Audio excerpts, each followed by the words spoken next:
Hey everybody, this is Rydo and we're back to another live stream of Shadowverse. Once again, we're starting fairly late on this Friday. Looks like there's an update because otherwise there's no reason for Shadowverse to have its default menu here instead of its cross promotion. Yep, doesn't look like it's much of a very big one.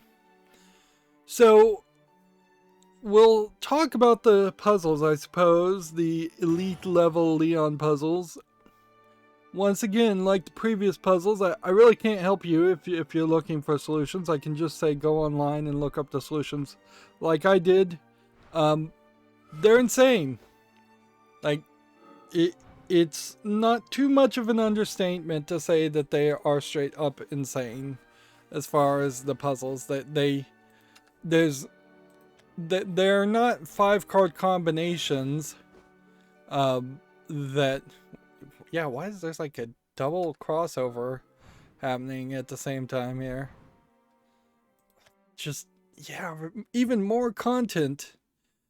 It's ridiculous. New anime tie-in with, I assume, what is the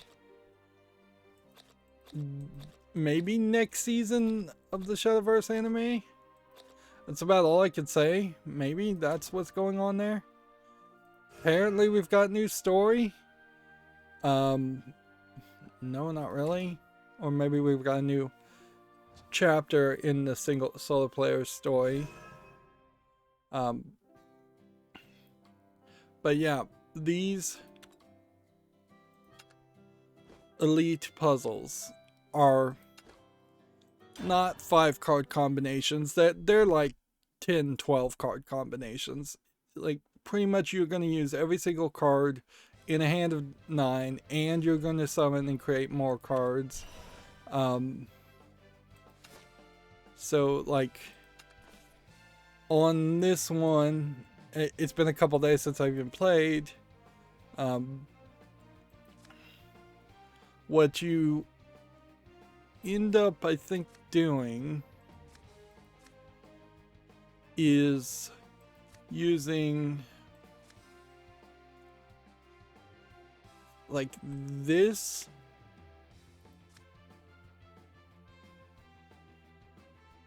I think more than anything else to win. Like I Let's get things started. Like I don't even remember.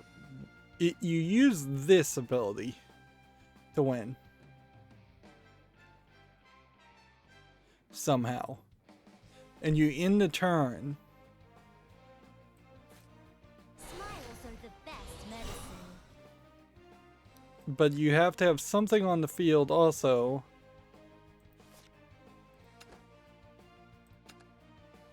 That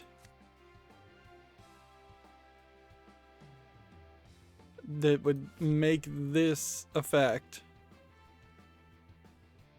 deal 1 damage.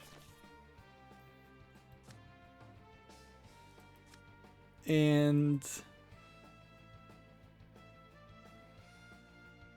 no, it's this card. This card is the final card you play. So you have to go through. You probably don't use this card. Instead, you go through the whole shenanigans of doing this, and then playing this, and then this. And then there was something, I think you kind of wait on one of these Natrian trees.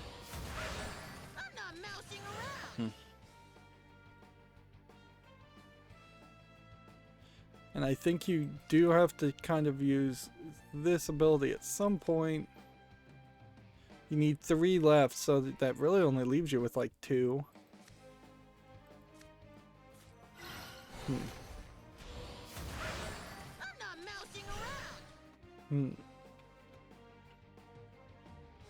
Okay. So you can play a 2 here. Or you can play a 2 here. Or 2 here.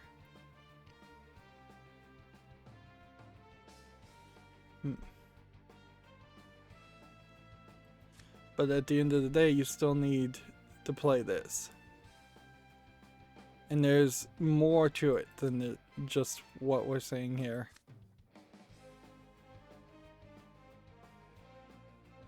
Like, because if you banish this character, that doesn't reduce the cost of any of these characters. If you heal your leader, You're in good hands. that does nothing for you.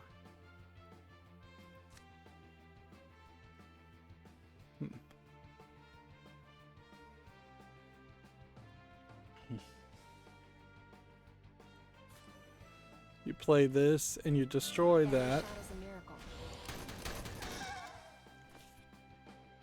That does nothing. So you Please, still would have to play that. a fitting end.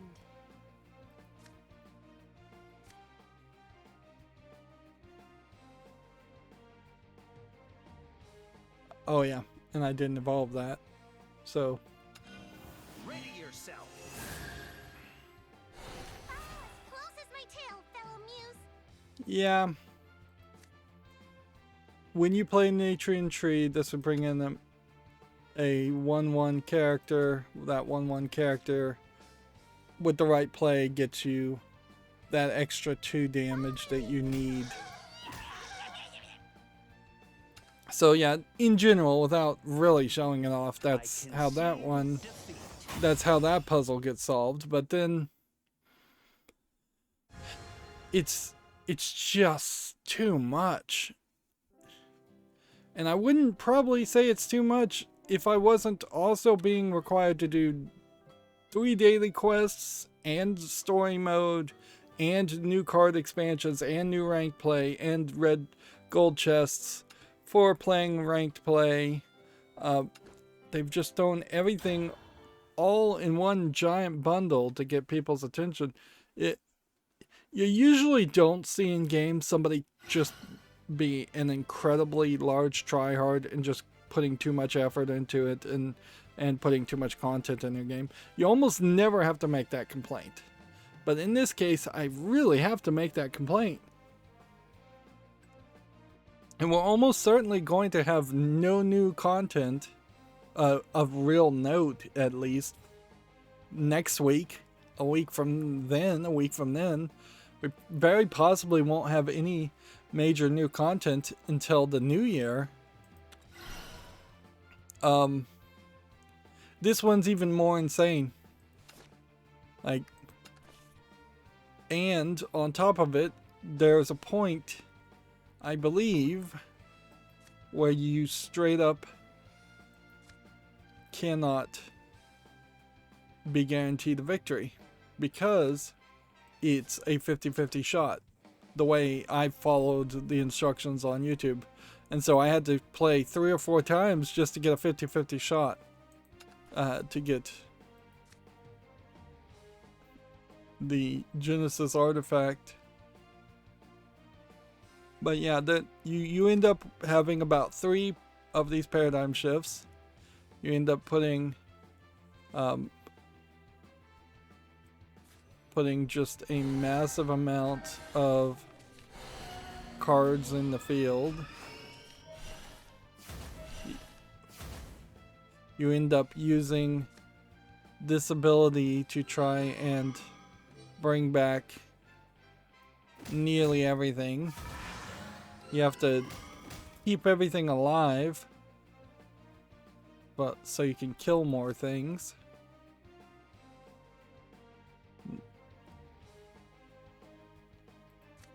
You have to give everything rush.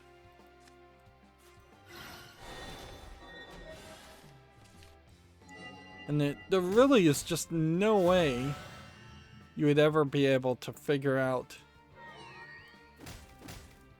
the right moves and the right order here. Like, this puzzle in particular feels like you you would have to crowdsource it, or you just have to be way smarter at the game than I think the average player would be. Because there's just a insane level of variety and different branching paths here. At one point you use this card to summon this, then you use the same card later on to summon something different.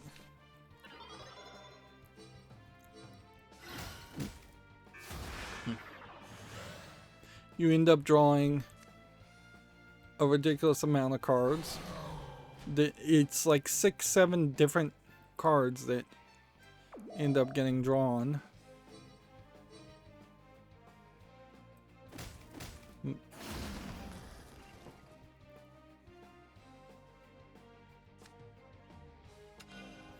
Let's get things started.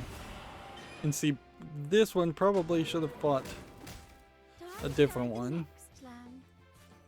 Now to create a facsimile. And yeah, I brought back the wrong card.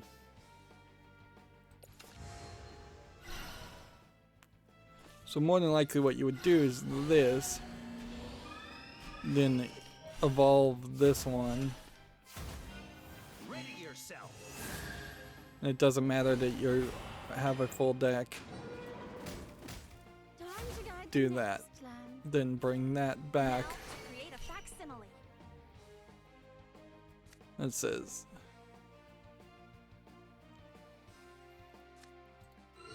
then that one and that one.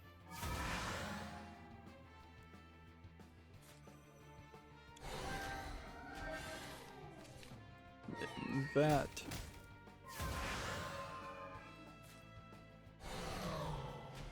Then I guess you hit that one.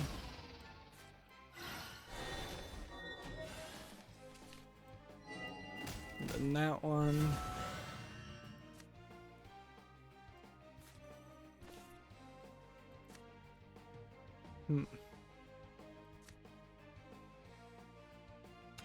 And see, even now, taking the cheapest things, you just don't have enough cards.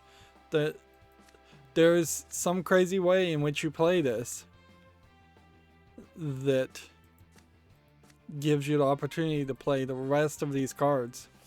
And I can't even explain to you how it worked. It is so incredibly complicated.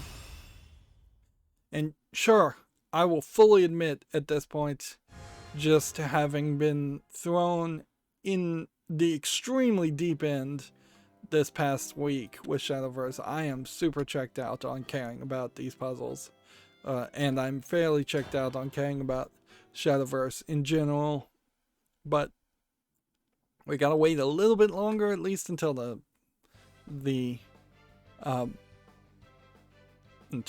Pokemon game comes out, at least.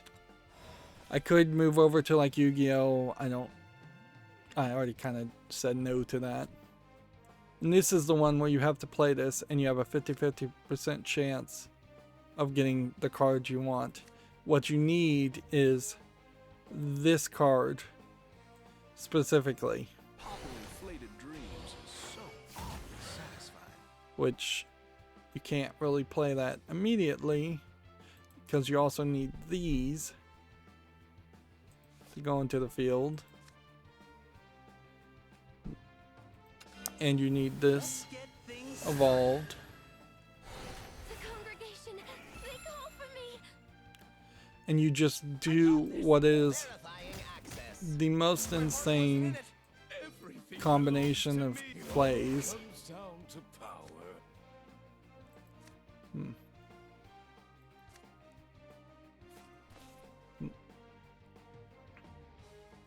hope to unify nature and machine. And see, anything dead at this point that has died or that has been played messes up.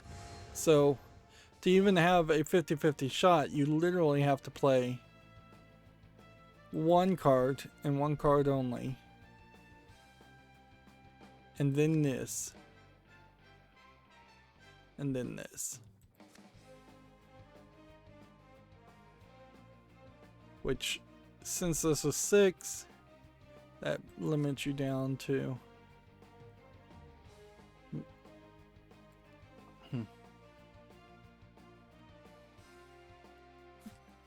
Probably something like this. And this. And then you have to do the 50-50 shot Facsimile. to get that. Okay.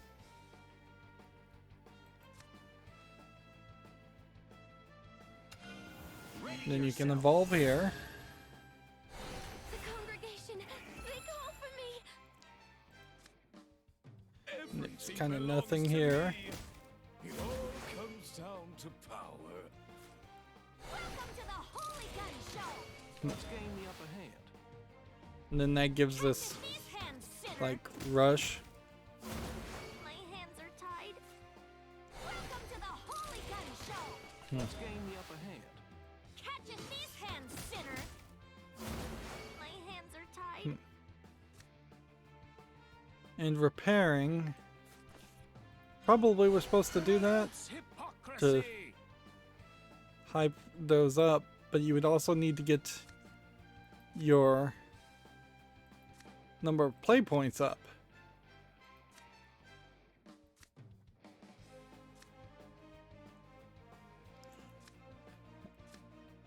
And I just don't know. Like, I literally don't know how you get your play points up. I got this. Verifying access. My heart wasn't in it.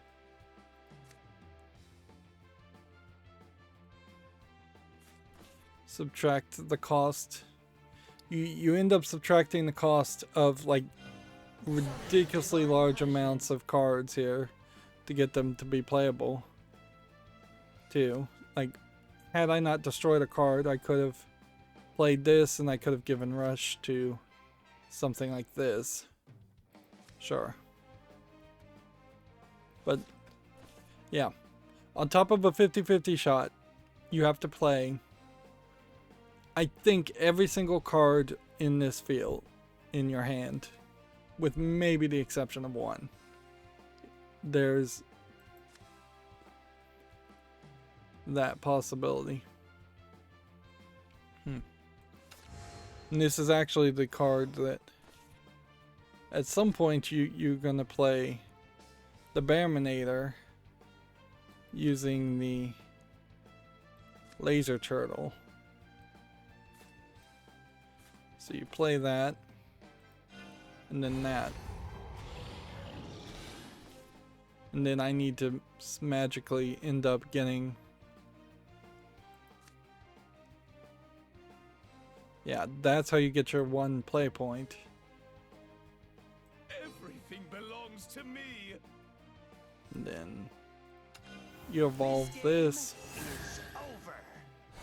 The congregation, they call for me. Everything Play belongs that. to me. It all comes down to power. Okay.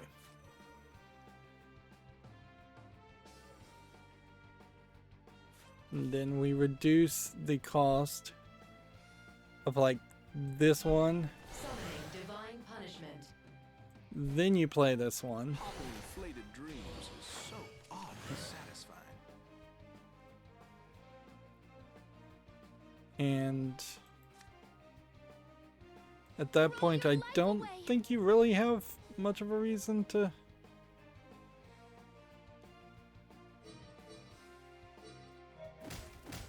The gods have been outrun. Summoning divine punishment. Okay. Now, There's your 50-50 shot to get that. Then you put this here to give that rush. Let's gain the upper hand. Wrapped around my little finger. 4, This has gotten quite out of hand. Then you kind of assume it's this.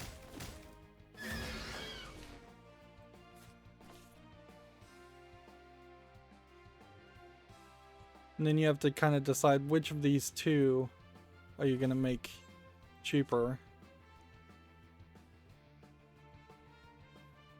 This one may have been the better move, certainly, to have put on the field first.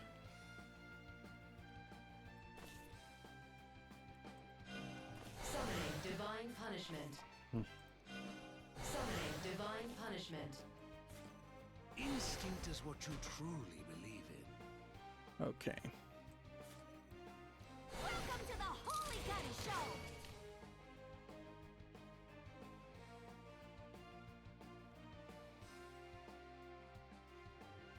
And is it worth playing the repair modes now? I don't think it is.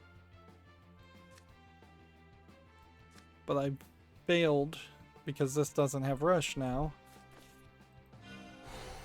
Renounce hypocrisy! Which that leaves me with very little options.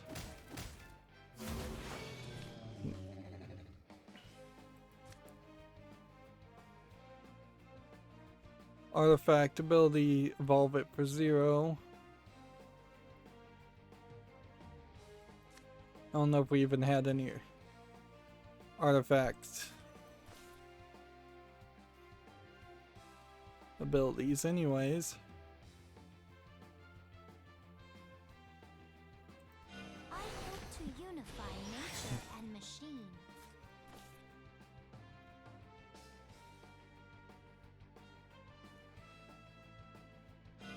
Summoning divine punishment. Yeah, and you eventually get this card. I got this.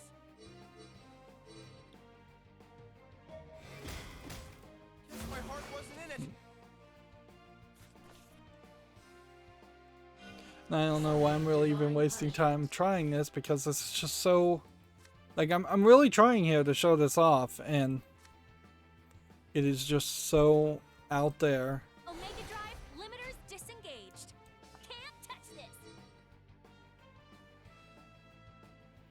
Like, Good work, team. and then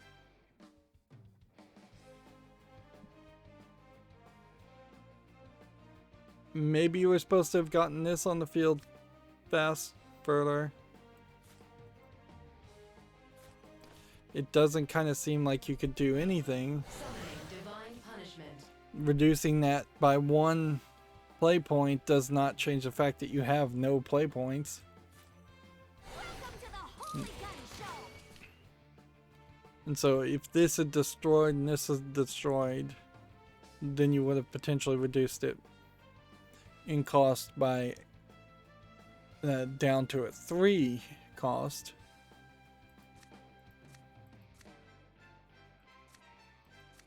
I don't know if any of the cards though were artifact cards.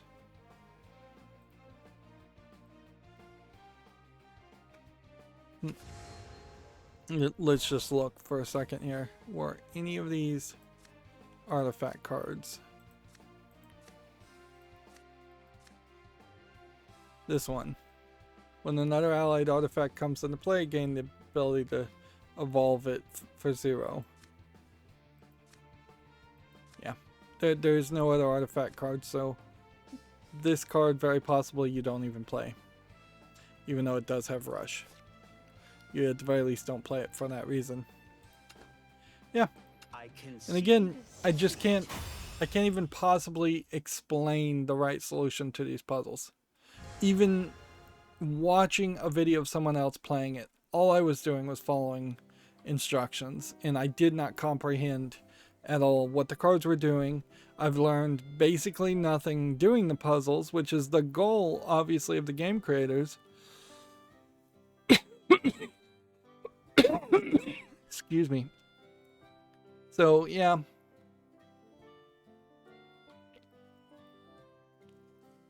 I'm incredibly frustrated with these puzzles. I'm also not particularly happy with the solo quest things either.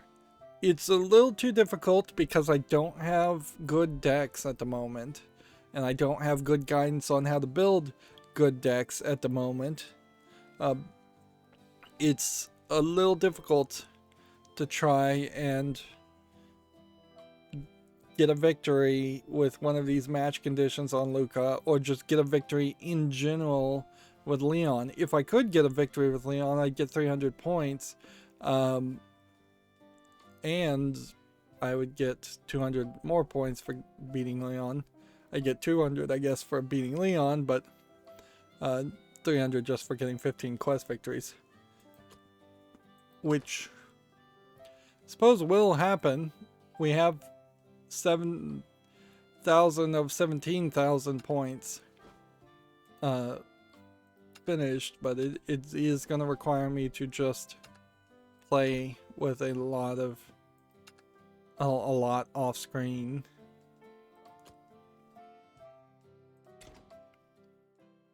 And it would be fine if if the puzzles and the solo things were the only thing. Even that is a little too much. The whole battle pass thing is still going on and has been reset. We're on season 5 for something, for the concept of battle pass that wasn't even introduced a year ago. But you also have these daily quests, which these daily quests don't seem to in any way overlap with the solo stuff. Dragoncraft or Havencraft daily quests. Let's open a pack, just one pack, and then we'll just get into regular ranked play, and then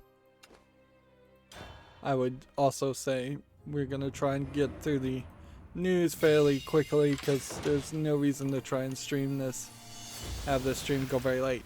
Although in all fairness, I don't know if it's because Facebook was down or what, but the late stream that I had on Wednesday really did get a lot of views very quickly.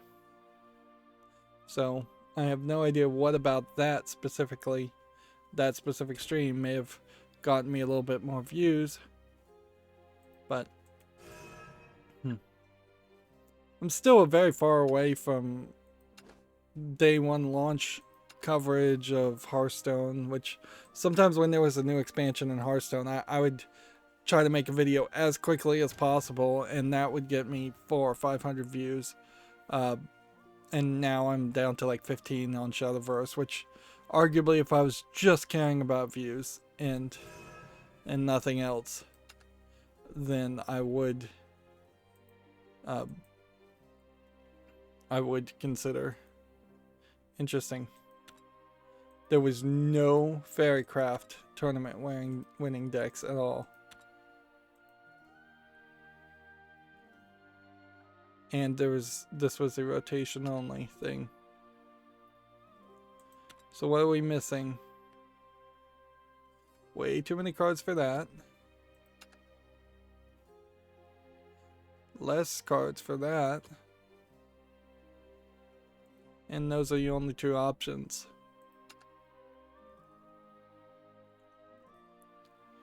Yeah, that seems like that would be a lot of work. But whatever. Copy. Edit deck. We would need more vials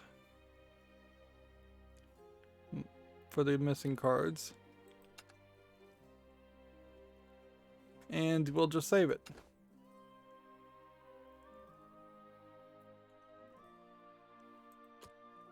Let's actually save it as a different name. Yes, save. And then we'll call this 10 Tourney We should have remembered the name, though.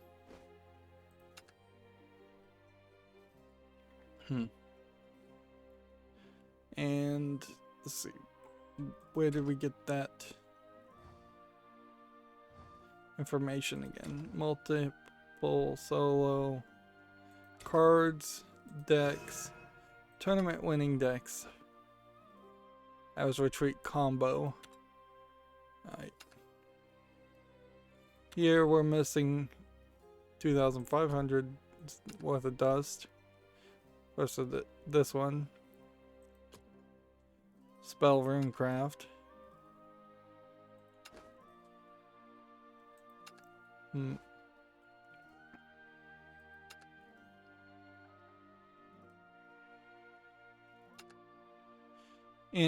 in all fairness, I would have probably had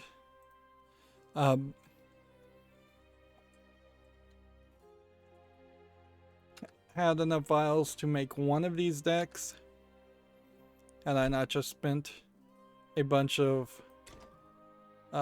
vials trying to get one of every card. Let's see. What are we missing here? I guess you don't really even have an option.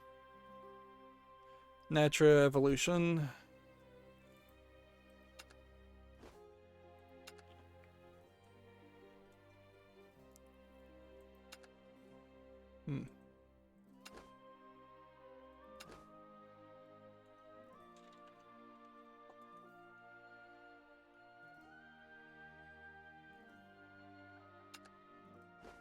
You don't have to be particularly pretty about typing in these names because we're just trying to get this done fairly quickly. None of these tournament winning decks feel like they are containing cards that are banned, which that's the one thing I would be concerned about. Massive amounts of cards missing here.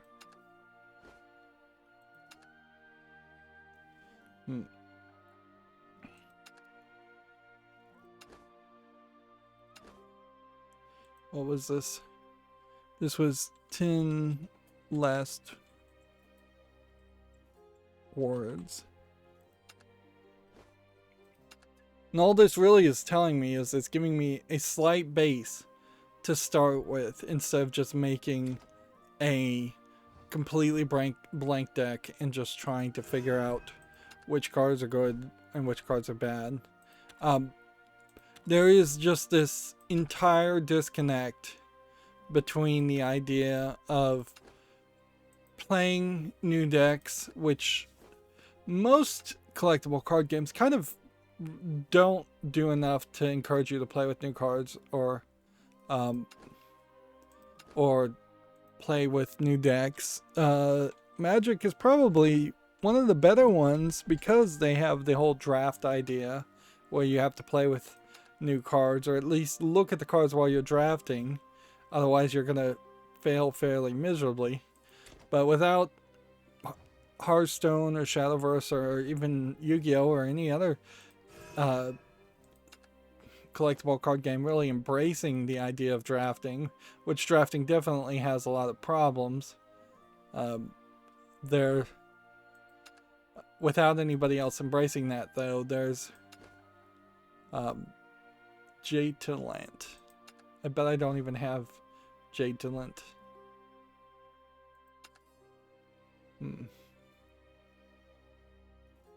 Yeah, I think this is... Here it is. Jade to Lant, God of Prophecy. Yeah, without the main card in the name, you're really not going to be able to do much with a deck like this. Unless you're just trying to scare people away and make it seem like you are playing that deck. But I imagine most people aren't even going to be paying enough attention to think for a second that you might be playing a top tier meta deck and that they should just abandon their efforts without even trying. Artifact. No way I would have had enough dust or vials to craft all of these.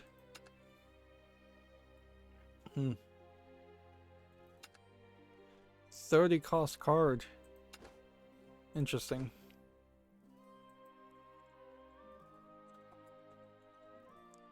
And it would be stupid, certainly, if we came back in November and a month later we could build these decks, or if we came back a quarter later or half a year later and we could build these decks. Like, not a single tournament winner had anywhere close to the right number of cards that we would have needed. Yeah, and that's frustrating again. That is definitely frustrating.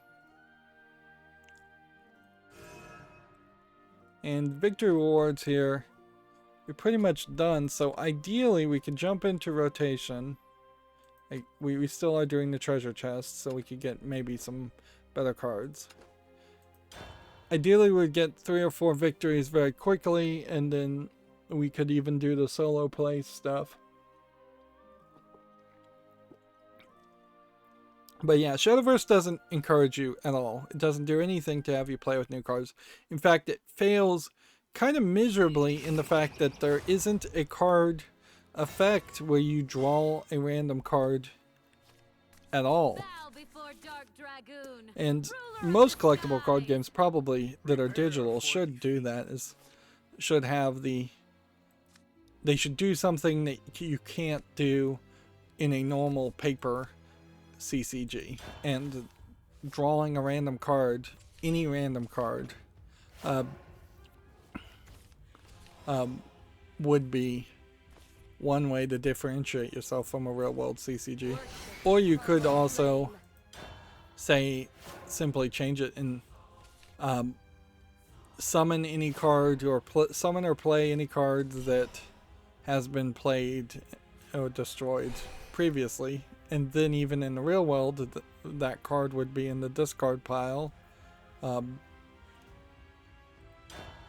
either you or your opponent.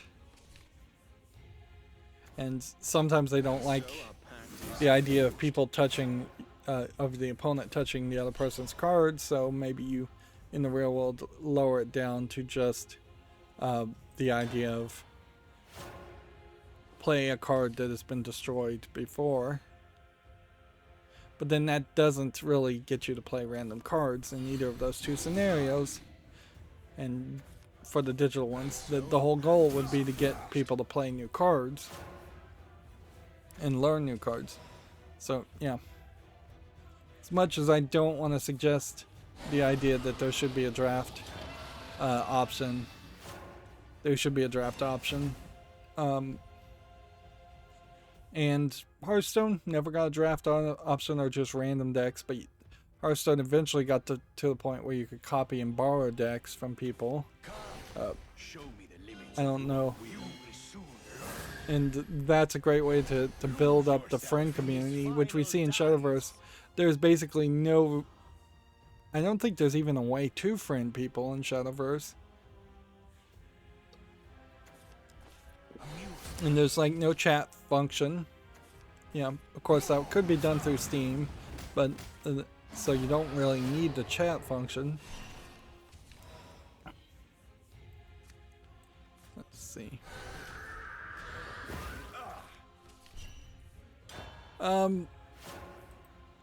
Okay. I think I've probably whined enough about about Shadowverse today, though. So let's cover the video game news, and let's try and let's see, do I have anything else to talk about? Yeah, I was potentially going to be delayed today in streaming because I had an electrician coming.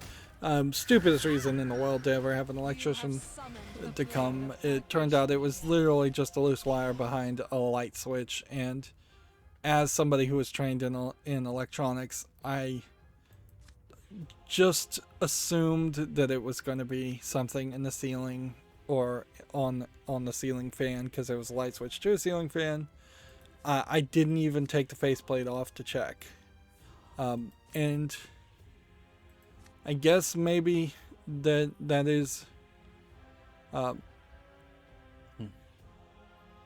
is an evidence of sort of my shattered confidence in doing electronical things and just doing things in general. I've just been super distracted and super unfocused. That, yeah, that was a dumb, relatively expensive but not really electrician call for what was 5 minutes of work that I could have done myself. My house was rewired about a year ago or so when the wiring literally started on fire. So all the circuit breakers are properly labeled.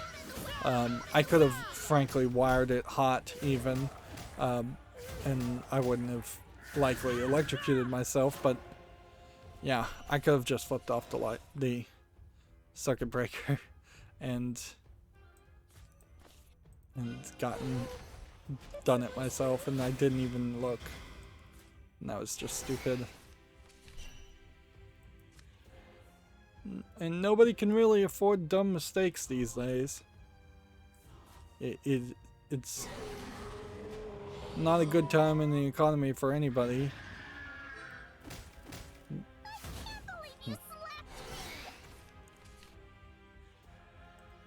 And yeah, on top of that, I have plumber coming tomorrow, so it's just the nightmare of home ownership is rearing its ugly head again.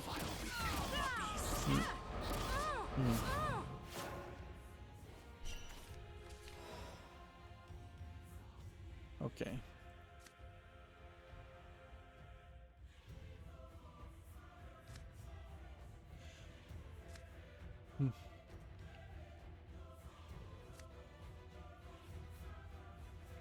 Is there anything I can do here? I'll head the vanguard.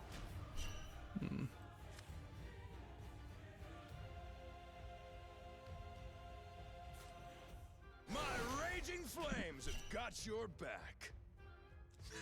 Twig won't do a thing. You're a fiery one. Did someone see me?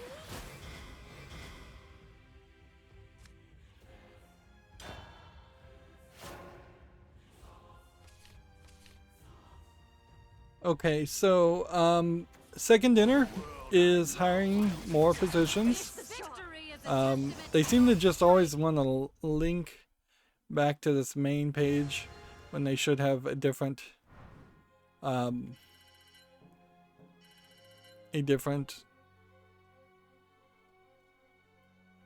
job listing. It's kind of silly to go back and then have to check out the new open positions. It was a cloud job that they're oh, we can just click it. It just takes you to LinkedIn. What's interesting is that this is Marvel copyrighted, so that means somewhere on this they have announced the Marvel.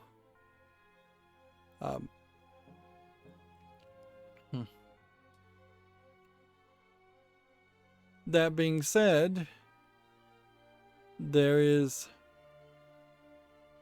bad news for the Avengers game, so then there's a question certainly as far as whether or not the next Marvel game or any of the future Marvel games are guaranteed to be successes.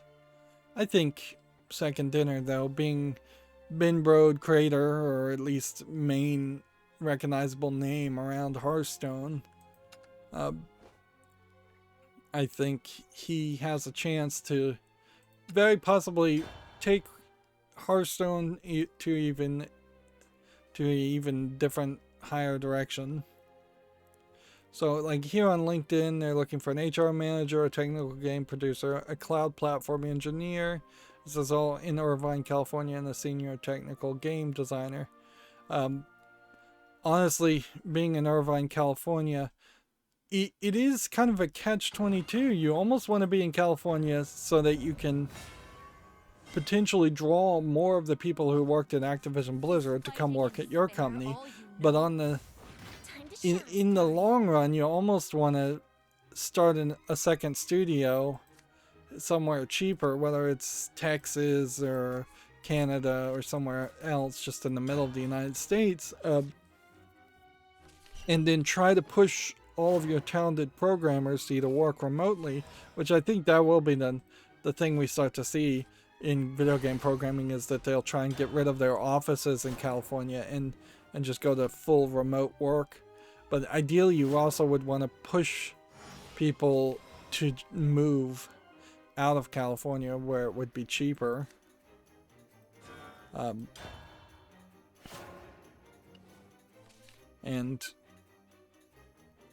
you need to get the hires. Clearly, Second Dinner is at the point where they just needs to get as much talent on board as possible, because they need to be able to speed up the process and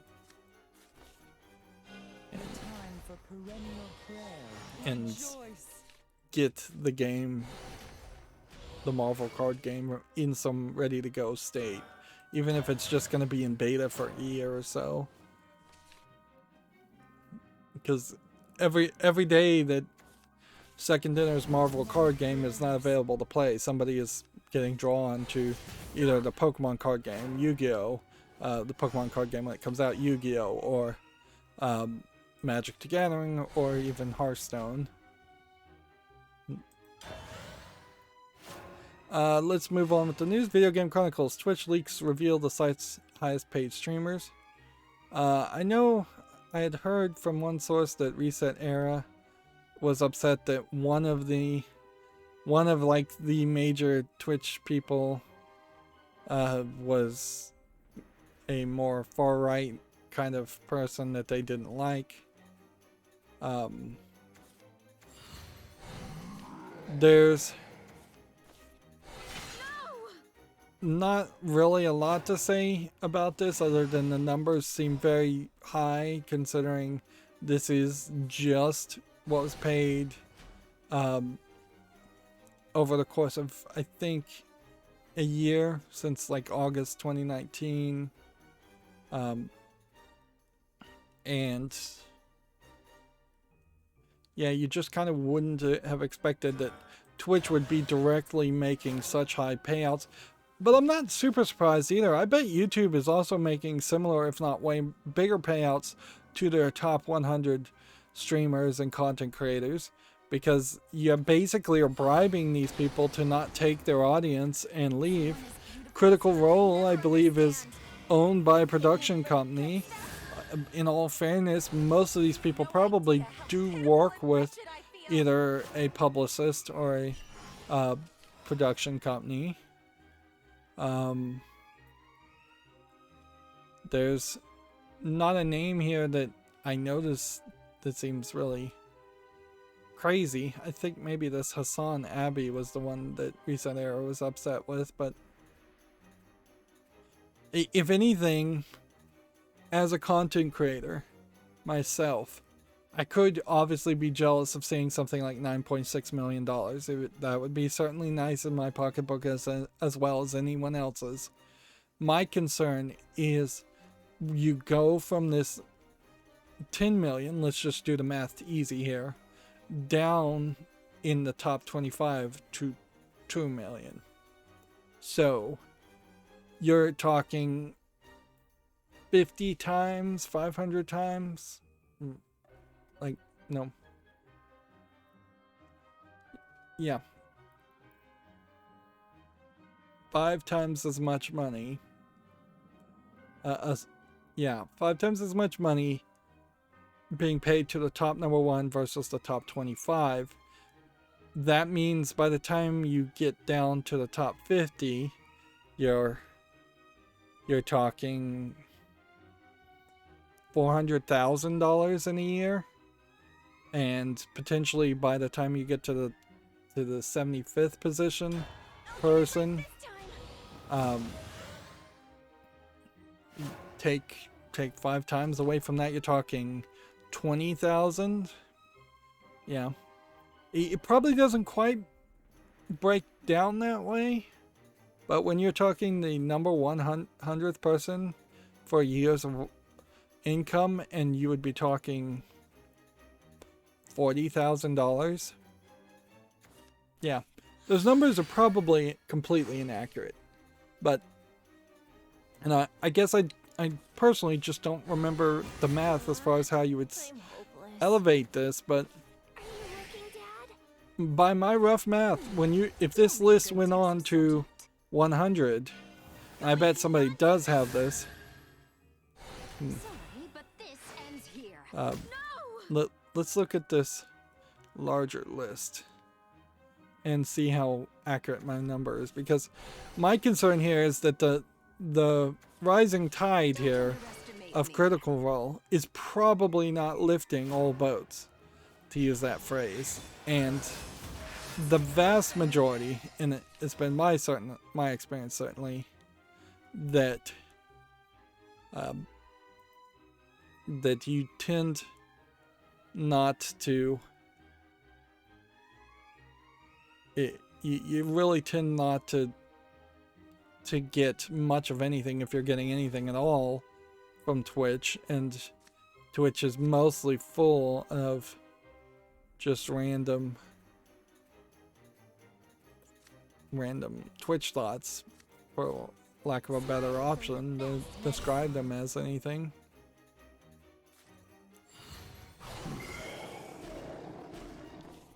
Okay, well, go in there.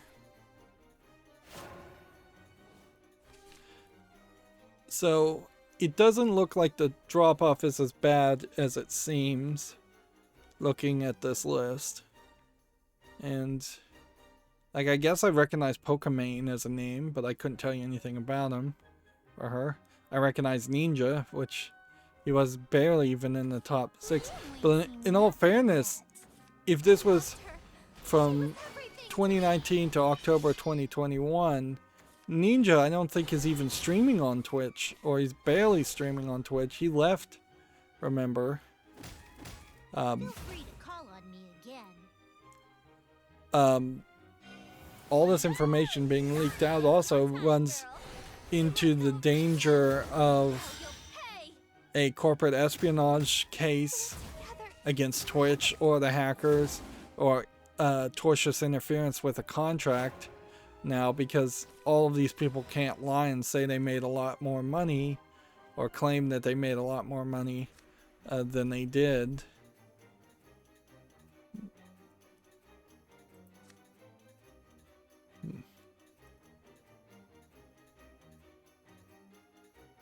Let's see.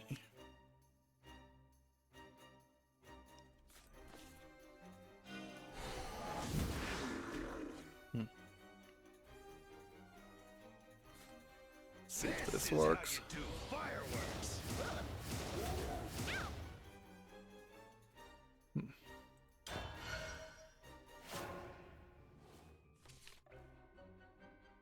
Like, when you look at here, Games Done Quick was in 63, and apparently they've gotten $1 million solely from just advertising on Twitch.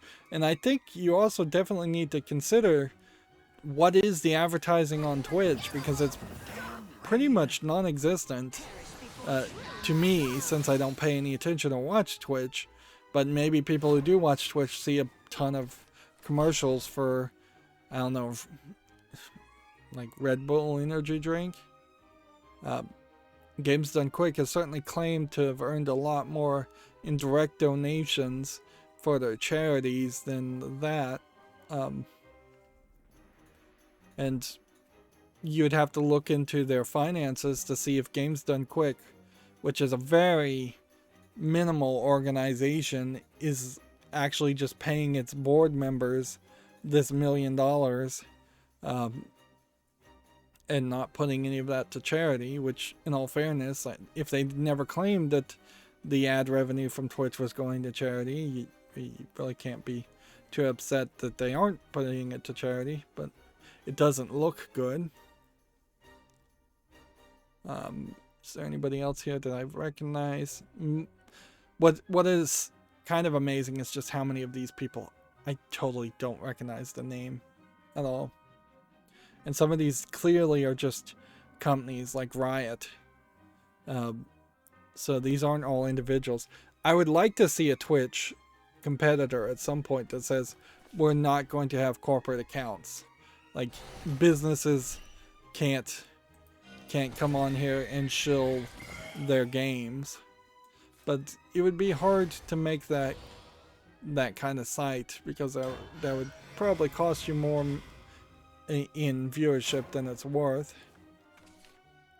But yeah, the drop-off is not as bad as I thought. I was thinking it would be somewhere around 40,000. It's down to like 9,000. So with that longer sample size, if the top 100 go from, how much was it? 10 million to, yeah, nearly 10 million to 1 million. Boy, does Twitch not want to cooperate here. So if the top 100 go from 10 million to 1 million, then you can on a larger scale size say that 101 to 200 goes from 1 million to 100,000, and that's the best way I think you could probably do the math. That's probably still not even really accurate. And then you would, I guess, assume that 201 to 203 probably are going from 100,000 to 10,000, which for a year's worth of work, which is really, really hard work, not physically jarring, but, well, actually kind of physically jarring, because you have to just be awake and talking and exerting yourself. It's not manual labor, but it's still physically demanding, certainly to stream for the 8 to 12 hours that the successful Twitch streamers and the wannabe successful Twitch streamers are doing. Yep.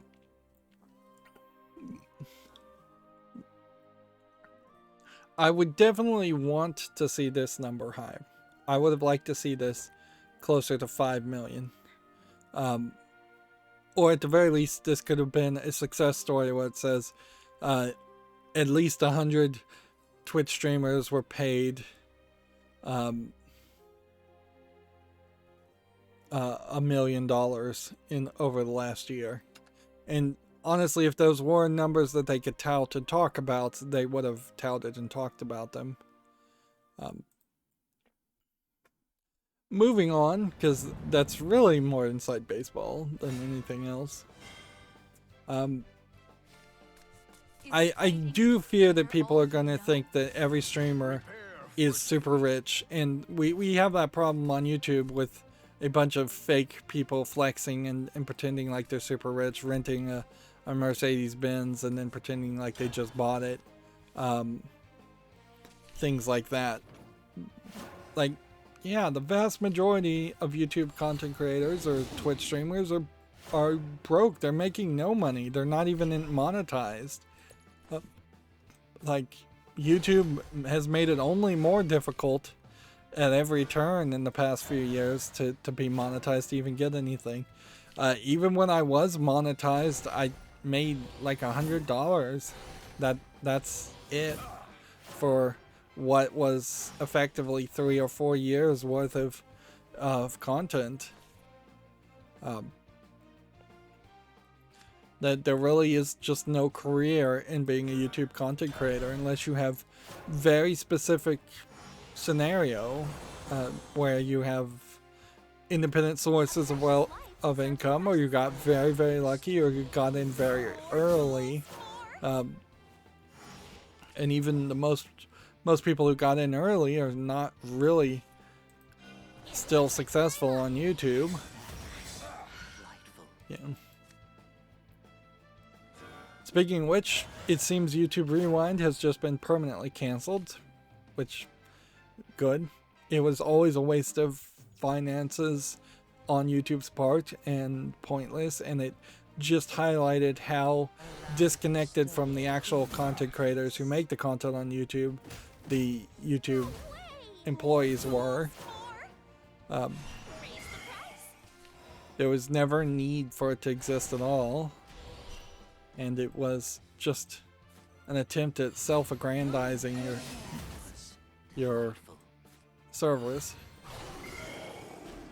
At the very least, YouTube could just do it the standard way and get themselves a JP Morgan award, but they've even done that, and then they've given themselves awards for like free speech or anti-censorship when they clearly are censoring quite a bit on YouTube. So that's not the award you would give yourself. You'd give yourself something very vague like customer satisfaction or most used streaming service, something that you could see being plausible and not being controversial. Moving on, EA says it could cut ties with FIFA and rename its football series. Publisher is reviewing its naming rights agreement with FIFA. You know, EA could certainly cut ties with a lot of its sports series and just continue to turn out the same games, which are pretty garbage anyways. Probably wouldn't really change too much. All the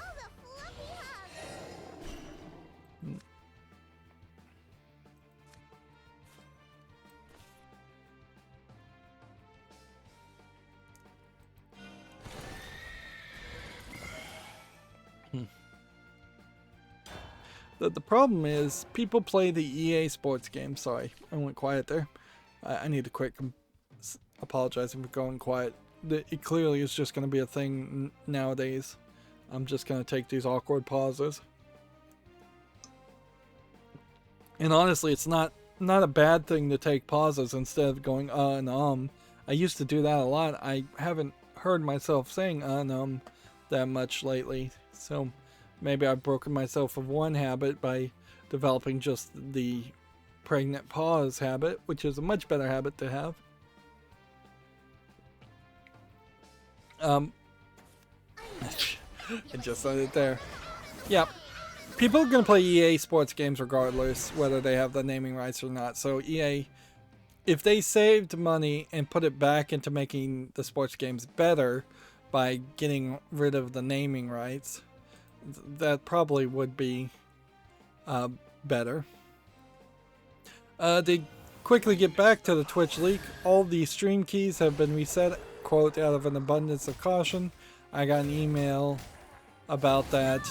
I don't really care. Like, I haven't streamed on Twitch, I think, ever. And even if I did, it would have been years ago, out of just any experiment. You were done for.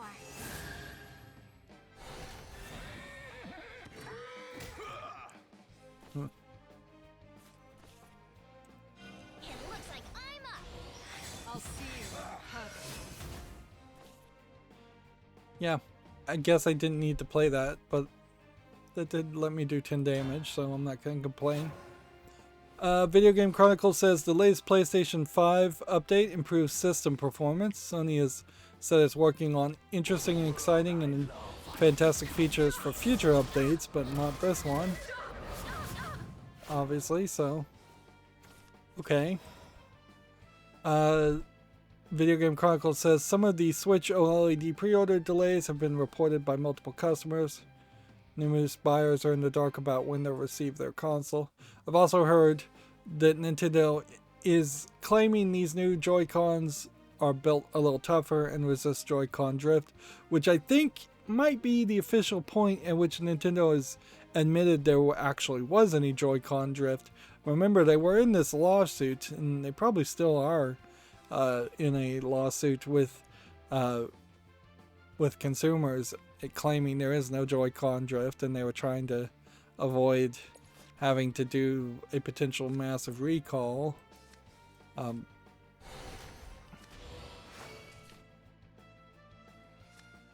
And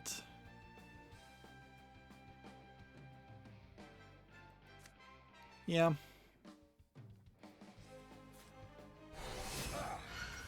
So if they are willing to now admit there is Joy-Con drift, that does indicate a willingness to face to reality.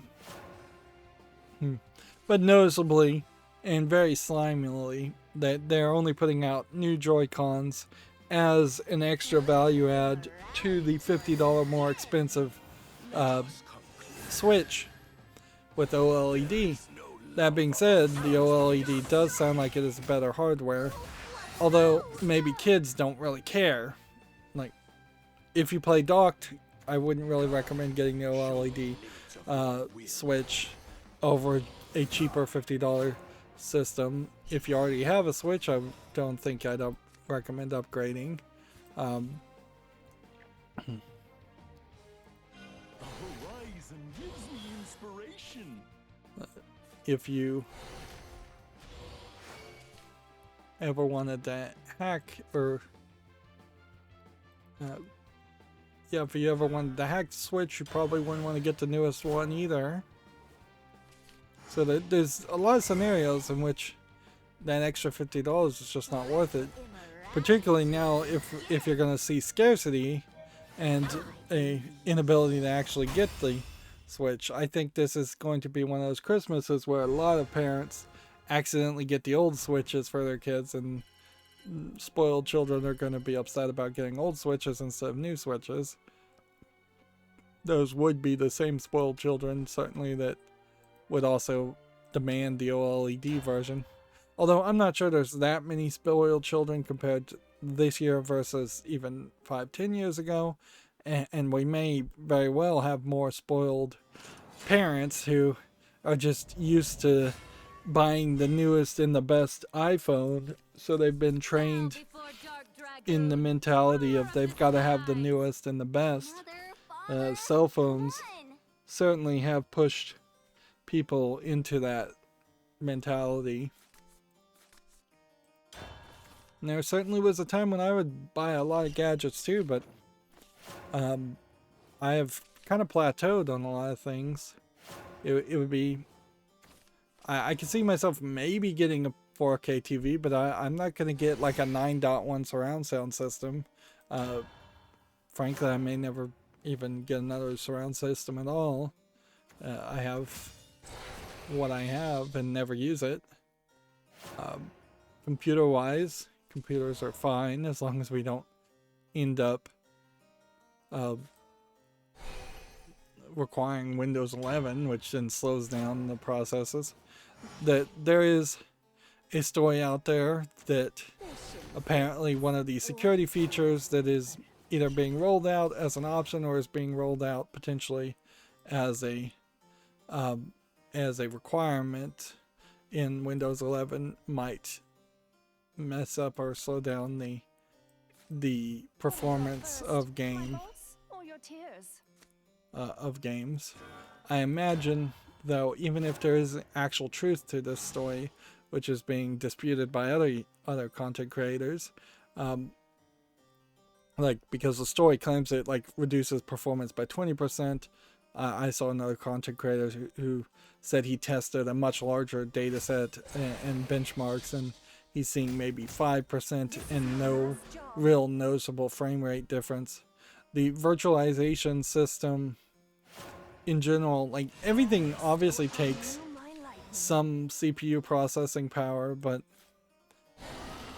I couldn't really imagine, if it's just not being used, that Microsoft couldn't quickly patch a system in where it just like completely disabled all of that code and went into a game mode. We already know that it basically goes into that Windows goes into a game mode, and optimizes for that stuff. If anything, maybe Windows too aggressively optimizes in game mode, and that may very well be the reason for micro stuttering in the Lego games. But yeah. Yeah, I guess in the same way as the previous conversation, you don't really need to move to Microsoft Windows 11. Honestly, I'm not sure you need to move to Windows 11 until like you hit a point where Windows 10 security support is just completely gone. Like the Windows Defender, that is kind of the point where it's like, if Microsoft says my Windows Defender is no longer going to be updated, that's when you move over to Windows 11 in my book, because I don't see any new features or reason to just upgrade. And there is not a huge chance, but at least a small chance that between this point and the point when Windows Defender stops supporting Windows 10, which is probably somewhere between 4 and 8 years from now, if Valve really gets their Proton and Linux build going, a lot of people potentially could jump over to a Linux build and not even really care. I also heard that the most recent Mac OS, as they converted the Mac OS to just iOS and just a big picture mode of the cell phone iOS, that the latest updates on that are pretty bad too, and definitely not something you would expect to come out of Apple. Ready to witness my true strength? And there's even less of an excuse for that to be the case, because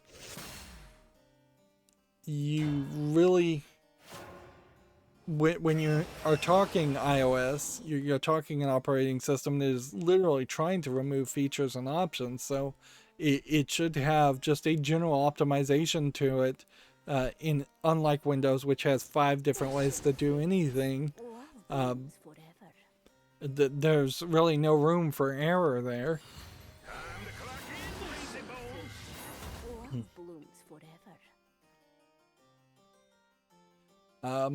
Moving on back to video games, next week's Epic Game Store freebies have been revealed. So Stubbs the Zombie in Rebel Without a Pulse and Paladin's Epic Pack. They will be replacing PC Building Simulator, which I think I downloaded that. I'll have to double check. I'm still getting these Epic Game Store free games, but almost certainly never going to play any of the games on the Epic Game Store, which I suspect there's a decent number of people like me who do that, and there's probably a decent number of people that have given up on doing that too. Video Game Chronicles says Sony has introduced a perfect for PlayStation 5 TVs a year after introducing ready for PlayStation 5 ones, which I guess the slight different branding probably indicates that there's a higher requirement that is being met by these TVs compared to just ready for PlayStation 5. But it's not like there's a well-known established naming system there, and I think people would probably be looking for just increased model numbers or year numbers on the models, where if I was going to buy a TV, I'd buy the 2021 version over the 2020 if they were relatively the same price and seem to have the same feature. I'd do more research. Arguably, at this point, TVs might be so cheap that it's not even worth doing the extra research. It made a lot more sense when TVs were $2,000 or $3,000, but if you're paying $150 for a TV, you can gamble a little bit more.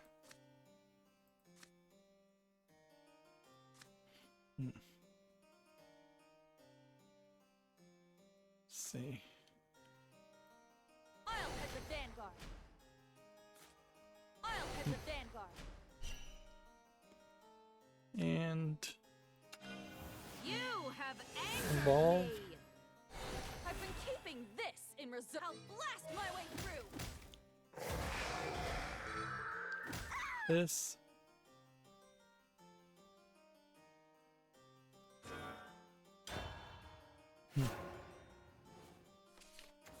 Let's see. NHL 2020, NHL 22's early access trial is available on EA Play and Xbox Game Pass Ultimate. I don't think there's quite big enough of an audience to really care about hockey games, though. Video Game Chronicle says Microsoft is bringing back the Kinect for Sky TV. This is the UK over the satellite, I think, or service provider. That's what I think Sky TV is a satellite service provider. If not, they are not the free over-the-air service provider. We kind of had known that the Kinect technology had been used in other things. It was being used in like casinos and things. It seems to be built into the TV, Finish the job. So strong. which I could see them potentially having just a few more of those components. Yeah, I got a victory there. Victory is exhilarating. Yeah, I could see them having a few more of those components before the shortage just completely wiped them out.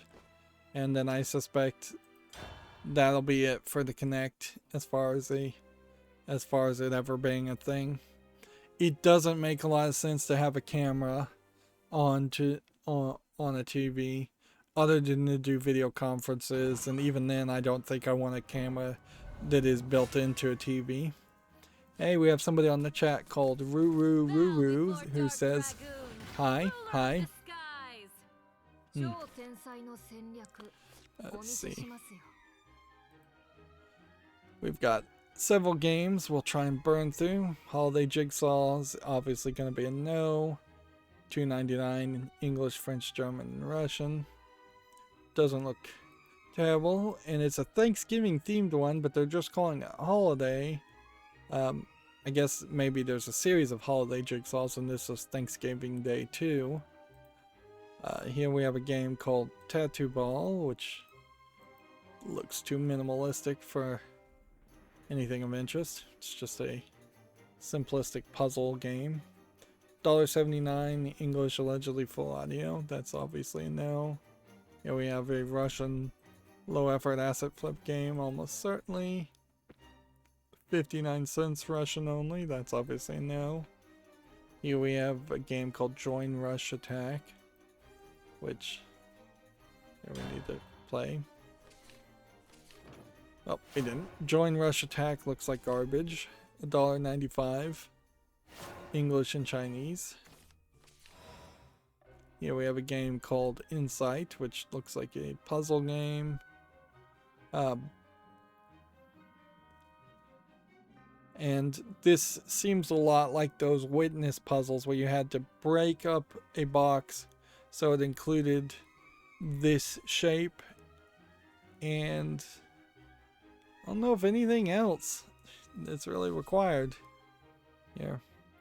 There's like different rules, obviously, and you just learn the rules. Actually, this looks like they may very well have just stolen all the concepts from The Witness, which in all fairness, maybe The Witness stole all those concepts too. But yeah, when separated from the high amount of visual polish in The Witness, this looks very boring. And here we have a accidental swastika, if you take note of that. I guess the question would be, would you have loved the puzzles in The Witness so much so that you would have wanted to do more of those puzzles? And I have to say no. Not for $359. Yeah, not in a minimalistic presentation like this. I just don't think that that's interesting. Let's see.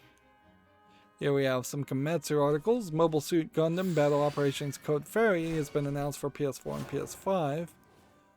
Code Fairy is an interesting name for the Mobile Suit Gundam series, in that the Gundam series tends to be very militaristic focused and more adult centered.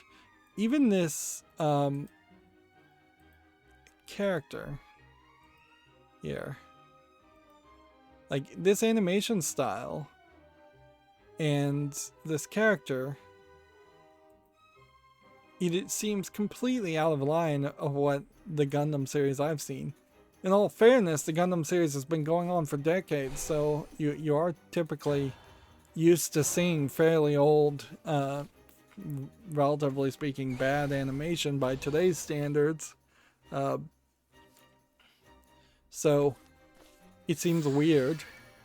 There have been weirder transitions in Gundam, where the SD Gundam series, where they're super deformed and really small chibi style. I guess super deformed as a art style is not even used as a phrase anymore. I'll head the vanguard. But yeah, this doesn't really feel like what you would expect. It doesn't feel too crazy, but you'd expect to see more Gundams and not just a character being shown driving in a truck and crashing it.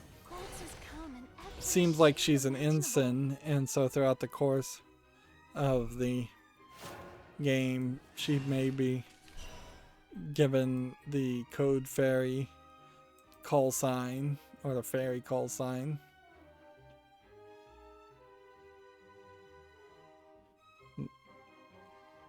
Let's see, the Battle Operation series consists of the following free-to-play releases, like Battle Operation for the PS3, Battle Operation Next for PS4 and PS3, and Mobile Suit Battle Operation 2 for the PS5 and PS4.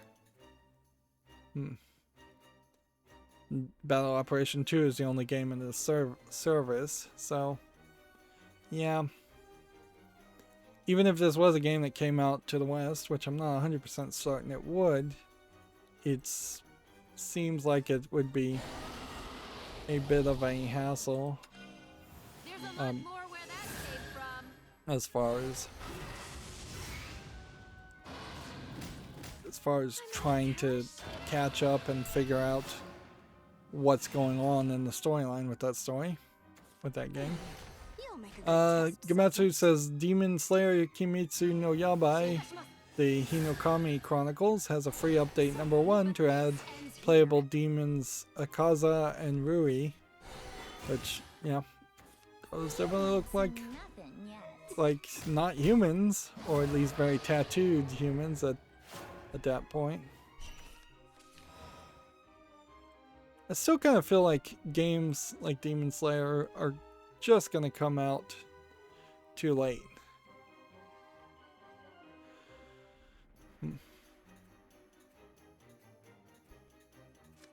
Like, much too late for their own good. My heart is a guarded pearl. Let's see.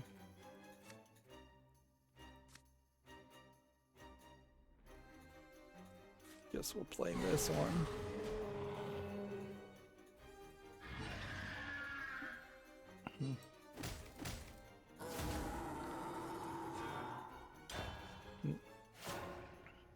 The action-adventure game Cosmic has been announced for PS5, Xbox Series, PS4, Xbox One, Switch, and PC.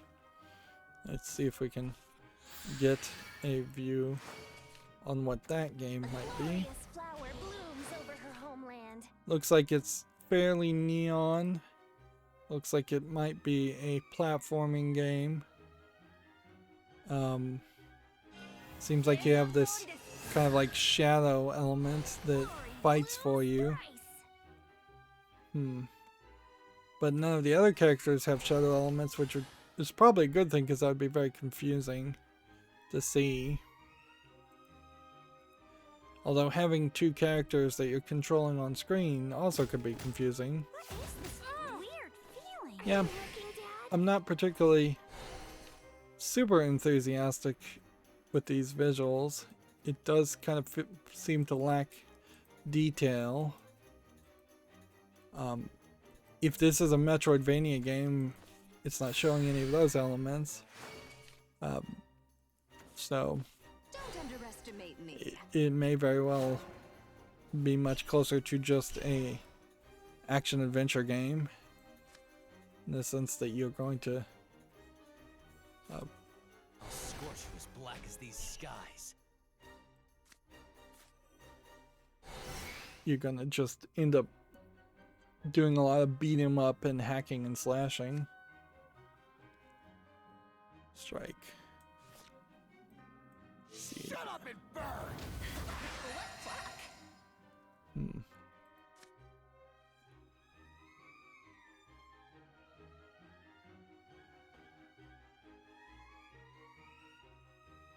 Need a higher defense.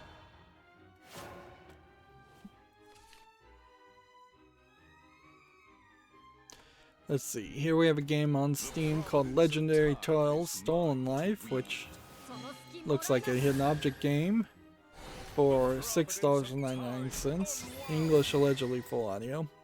I suspect it may have a few lines of dialogue, but not complete voice acting. Doesn't look terrible, doesn't look that expensive, but I'm still very much in a holding pattern as far as ever playing another hidden object game. Here we have geography quiz, festival, guess the countries and flags, which the problem with this is that this potentially gets outdated fairly quickly. And I'm not sure that geography even is something that should be taught that much. As stupid as it sounds to not teach something, geography changes very, very quickly, and history, I think, is way more important than pretending like you're teaching history and then literally only teaching the color of a map and the general outline of a country's borders. Like, it is much more important to use the United States as an example because I'm from the United States and that's only fair.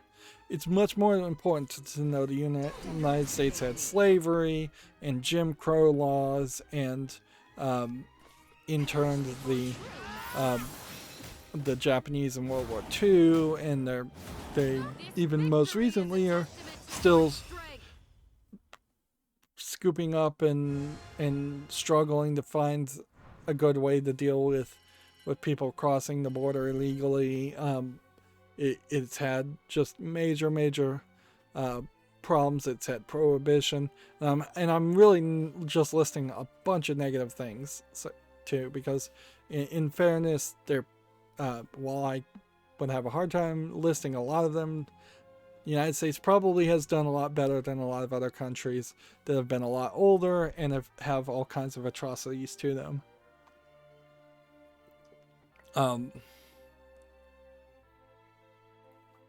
It's way important, though, to know about those things. And honestly, in history, it probably is fairly important to teach the negative things, because otherwise you're just really teaching propaganda or jingoism, things that would already be talked about or known. Yeah, I didn't even mention the horrible treatment of Native Americans. Yeah, it's more important to teach the negative things than it is the positive things, and it's way more important to teach actual history than geography. And yet, I think there probably is a little bit too much focus on geography. Now, what does that have anything to do with this game? Well, I'm looking at this game as potentially a kid-friendly game. It doesn't look fun to kids. Then it looks like an educational game if it's not going to be fun. It doesn't look like the kind of education that I think needs to be taught. Like, I think you know more about history, playing a parodied fantasy version of World War II in something like Wolfenstein than you do with something that's just going to tell you countries' names and flags. So I have to really say no to something like that. Next we have what looks like a low-effort bullet hell shoot-'em-up game called Hell Blasters. Nothing of interest there. $13.49 is way too expensive. English and Japanese.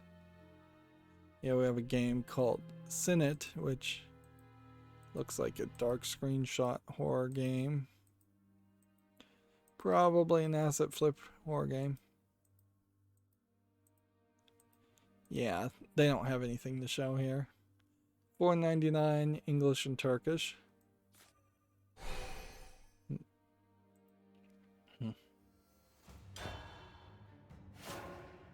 Let's see. Gamatsu has a game called Roki coming to the PS5 and Xbox Series on October 28th. Which, yeah, that's once again an announcement for a game like just weeks before it actually comes out. Seems kind of silly. I mean, this looks like a good game. Why was this not announced now and then released a year from now, or announced a year ago?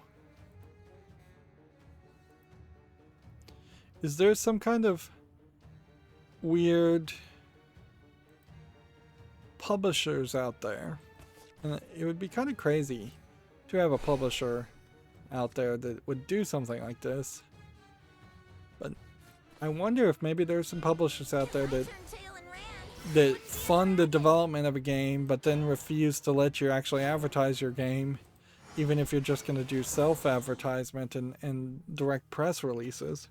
Like, it's not like Gamatsu is shy about putting out articles.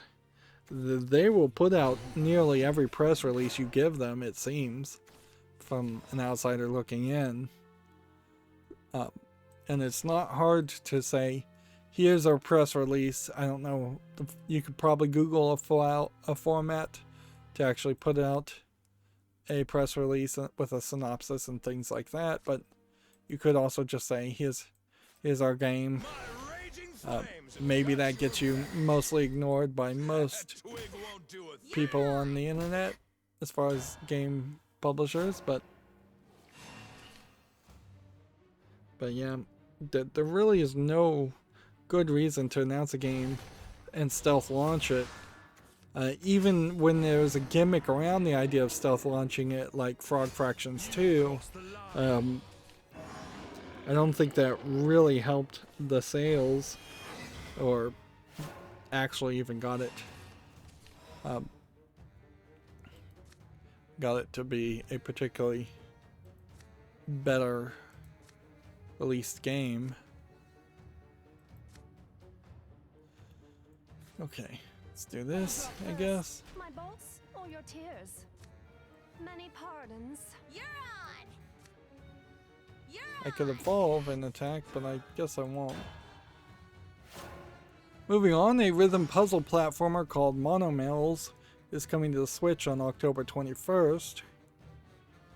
Which, I'd like to see how this game plays, because that's a weird description, to say the least.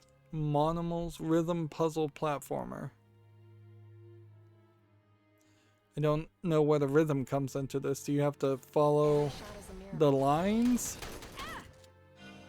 My blade is your salvation.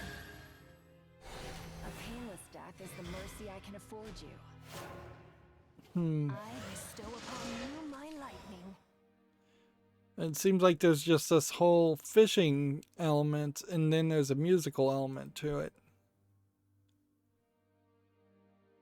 Wow. Boy, does that not make sense to me. That just seems like you've put two completely disconnected things.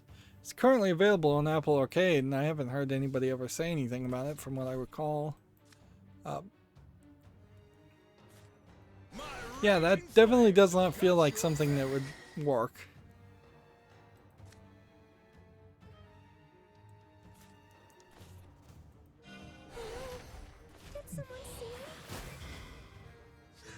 twig won't do a thing. I guess I could have potentially evolved and done a couple more damage. You're a fiery one. Yeah, we have a game on Steam called Lightout, which just looks like a dark screenshot horror asset flip game. $6.29 English only. I'm trying to jump around a little bit more, but I'm not really jumping around between the news sources. Cross the line. Here we have a Hope VR emotional intelligence assistance, which I don't think I would trust this really. Kind of feels like this is something designed for people with fairly severe emotional problems, and I don't think we're anywhere close to the idea of putting a VR headset on somebody with mental problems and expecting that to work out well. It says early access, $8.99 English, allegedly full audio. It does look like it might be talking to you, but it doesn't look like there really is anything here.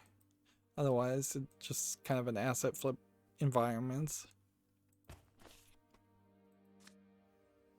Yeah, it is incredibly stupid to put someone's mental health in the hands of a random piece of software. That is not the way to help people. Arguably, I've even heard complaints, certainly around even like the suicide hotline and some of these other chat lines and things like that, as the people working there are sometimes not as well trained as they should be, or they're just not really qualified. What you don't hear is like the suicide hotline, which gets promoted and talked about a lot, and people don't talk about the other underside of that, where sometimes people mess up, and that would always be the case, but you gotta be careful. They don't talk about, and I'm not trying to be here anti-psychotherapy at all. I'm saying they need to have qualified people, and there is that like new service, and that is about, what is that new service that gets advertised, where you can talk to a actual trained qualified therapist over the phone instead of having to go in and have an appointment in the office. That service that you sometimes hear advertised on podcasts is doing the one thing that like the suicide hotline doesn't really do. The suicide hotline doesn't even really advertise, but it definitely isn't saying every single person who answers this has gotten a master's in psychotherapy, and they've gotten it from an accredited college.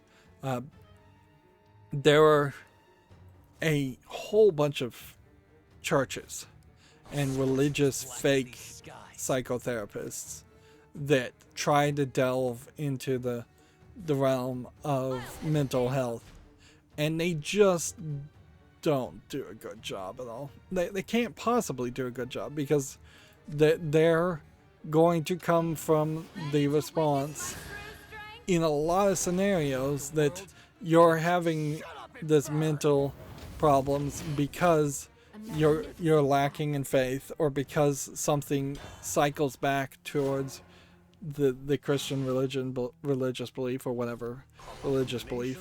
And that's not just Christianity. A lot of religions heavily try to either discourage mental health assistance or control it and pretend like they're qualified to be helpful there.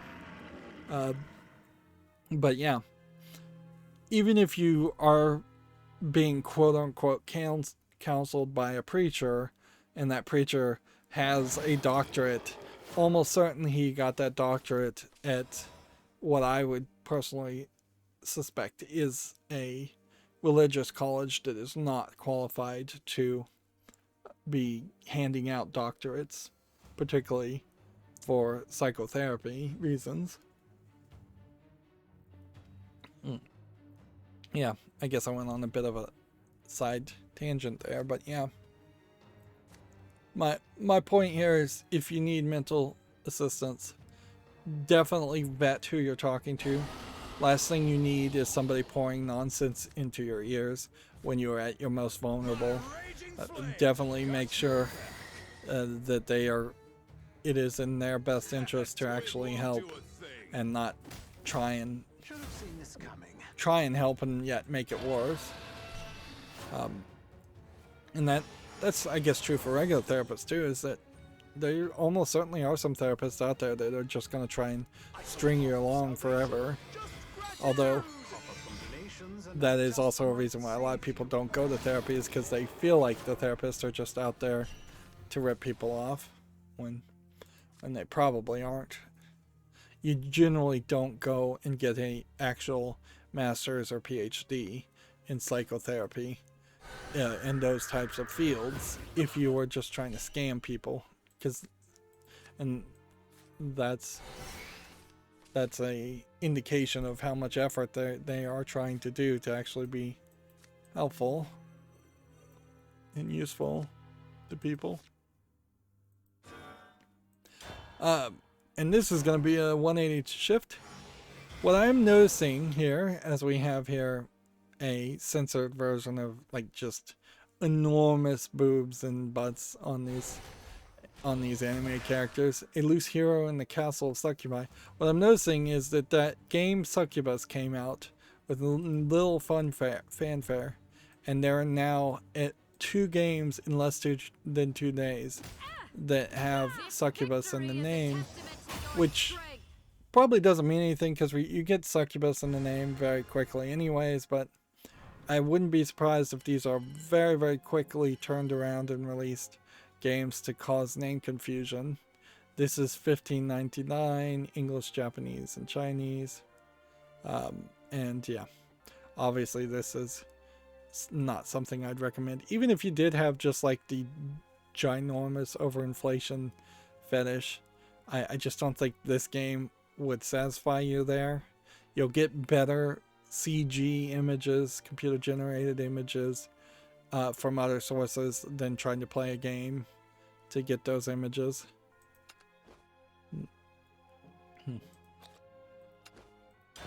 And yeah, I would always warn against getting turned towards adult content on Steam just for the adult content. Very, very few good adult games exist on Steam compared to the massive amounts of bad adult content games that are on Steam. And if anything, if I was to put on my tinfoil hat and be a little paranoid, I wouldn't be surprised if they were holding back, if somebody at Valve was specifically holding back games with Succubus in the name so that they could create name confusion themselves and interfere with the launch of what looks like a fairly good AA adult game called Succubus by flooding Steam with also other games called with Succubus in the name. Something along the lines of, if Walmart had a Walmart brand product and they held back the release of a name brand product until the Walmart brand could be on the shelf at the same time, which almost certainly Walmart has done that, something like that at some point. Here we have a game on Steam called Dreams of Adventure, which looks like nothing. Farting Rainbow Production.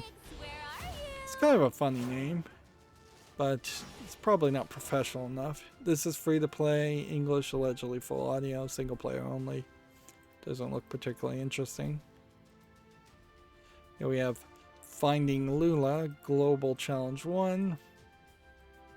It's a little low polygon and a little too asset flippy. And the idea of running around an asset flip environment, trying to find someone, doesn't quite work. This feels like a sequence that would work great in something like The Last of Us or something, where you have a chapter where you're just looking for somebody who's missing, it doesn't really make sense as the only gameplay mechanic. So I have to say no to that. Let's see. Gematsu has Marvel Guardians of the Galaxy Cosmo the Space Dog cinematic, if you're interested in that. Seems like there's multiple Space Dog is being shown. I think for saving time reasons, though, I'll ignore that.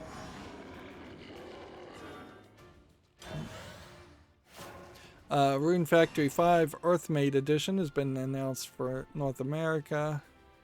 Does Earthmate Edition focus maybe on this character, or does that mean there's just a different license, limited special edition, or is there some kind of censorship happening around Rune Factory 5?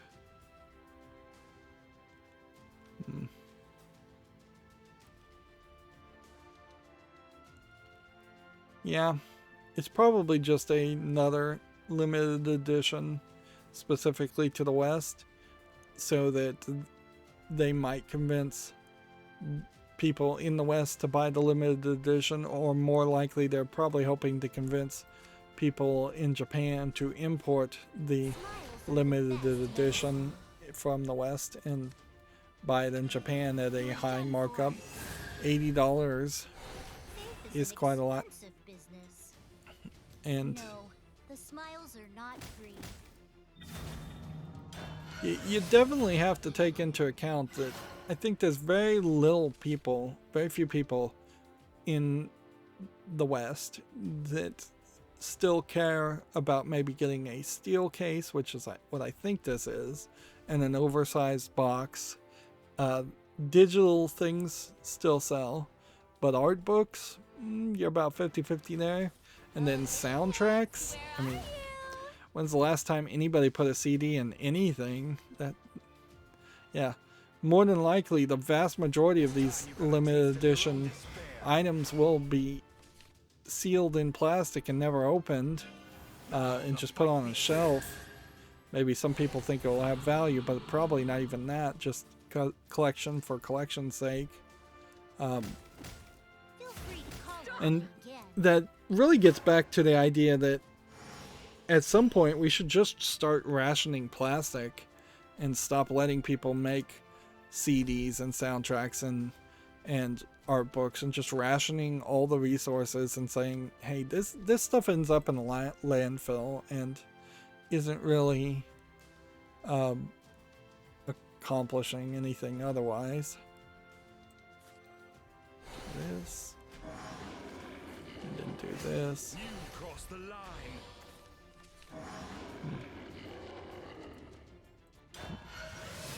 Hope won't be extinguished so easily. Let's see. Gungrave Gore, Japanese voice cast, has been announced. I don't think we could really recognize any of these characters. You have the main character, Tomokazu Sekai, who voiced Grave in all past Gungrave series. Then you have Fumihiko Tachiki. She voiced this character in past series. And then Kumi Sakuma coming back. So it seems like they're just bringing the anime voice actors back. Kyo Otsuka.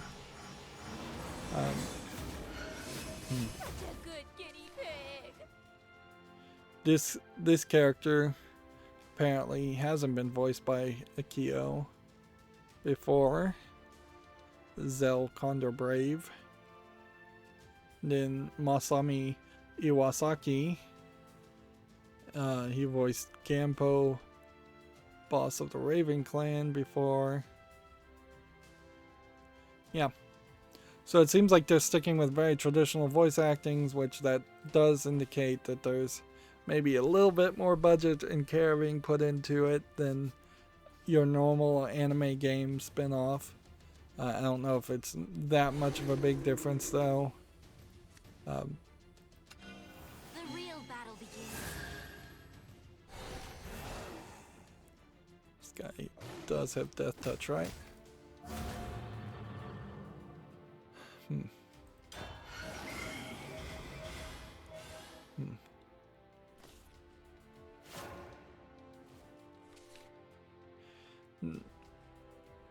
I suppose it would probably be the exact same response if they were talking about the Western voice actors too. There's just not really a lot to say.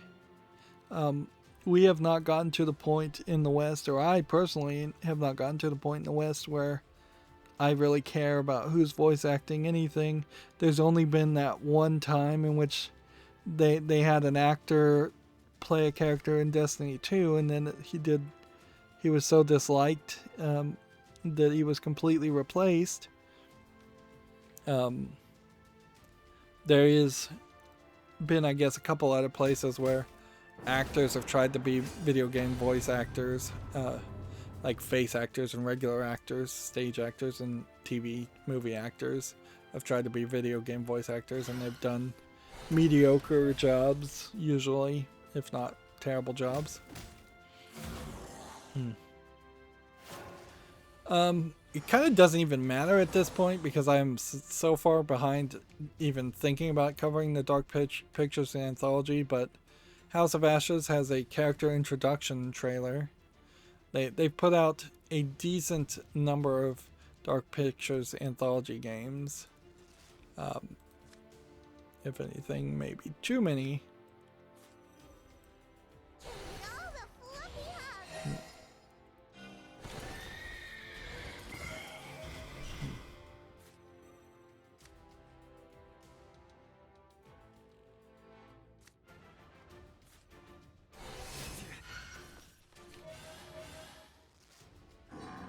Kind of pointless to have healed there just to do 2 damage because I was gonna do that anyways. Invention could be my claim to fame.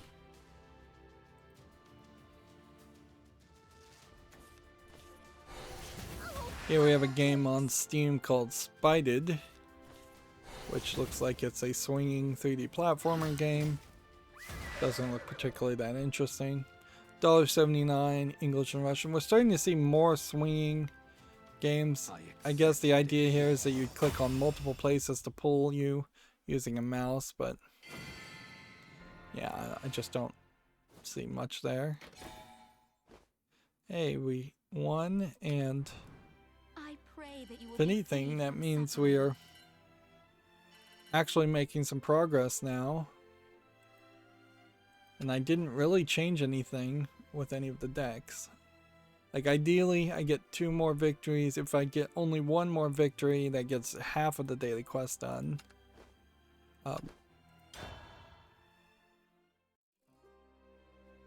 Yeah, we may very well be in a situation with Shadowverse that first week, a lot of people were back to the game and playing, and those were the really good players. And now that the good players have gotten all the unlocks and done everything, they've just decided to take a break from the game. And that's not how you want your community certainly to play, particularly your good players to not even want to play it consistently. Here we have a game on Steam called Galaxy's Edge, which just looks like a shoot 'em up, and oddly the videos are not wrapping around. 79 cents English only. This is too simplistic of a game. Here we have a game called The Majesty, which looks like kind of nothing. Today might be a day in which we don't leave any games left over for the weekend, and instead we focus more on wishlist, fall list cleanup on Monday. That is definitely a possibility. The Majesty looks like nothing of interest. Here we have a game called Check Please Restaurant Simulator, which $7.19, whole bunch of languages. Here we have a game called Aqua Boy. I may be moving a little faster, so I want to take a breath and just make sure I'm not going to reject a game just because I'm moving so fast. $3.99 English full audio. I am going to reject Aqua Boy, however. But yeah. I don't want to end up clicking the X button and then just getting in the habit of clicking the X button, so I'm moving like too fast. Here we have a game called Jumping Pirates, which looks like nothing. $4.99. That'll be a no. English only. Here we have a game called The Last Campfire, which actually does look like a game. That being said, and I guess it's my rules to follow or break. This has 30 positive reviews already. It should just be put on my wish list. But I don't really want to put it on the wish list. But then I'd just be making more work for myself if I put it on the follow list. And that's really the only two options. So, yeah. I guess you just have to put it on the wish list. Otherwise, I just make more work for myself by putting it on the follow list. Unless this game took a massive dive, it's met the minimal requirements. And the requirements are designed to be fairly minimal. And there are so many games that don't even meet those basic requirements in the sense that they don't have 30 reviews and they aren't mostly positive or positive in those reviews that they do get. Like in reality, a big AAA game will have thousands of reviews and it will be very easy to tell whether people like it or not. But the drop off as far as AA and single A games is very, very sharp as far as reviews. Here we have a game on Steam called Izanami, which looks like it's just a jigsaw puzzle with anime girls that seem like they like to eat. $1.19 English full audio. This definitely feels like this would be made by a Chinese or Japanese creator, some Asian creator with the titles here, so it's ridiculous it only supports English. We are getting back to that point where I think Chinese developers, seeing that most games are getting not approved / banned completely on in China, have now reverted back to what they were doing before, which was pretending like they were making games for the Western world and only supporting the English language on at least the Western world version of Steam. Here we have a game on Steam called Those Who Came, which looks bad. It's early access, $22.49, online PvP, English full audio, third party EULA.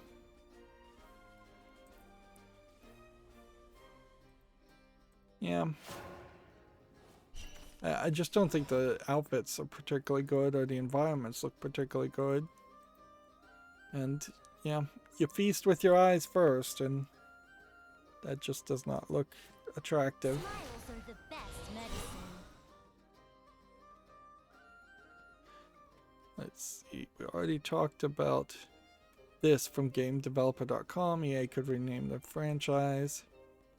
GameDeveloper.com has an obituary for Koichi Sugiyama, who is the Dragon Quest composer. He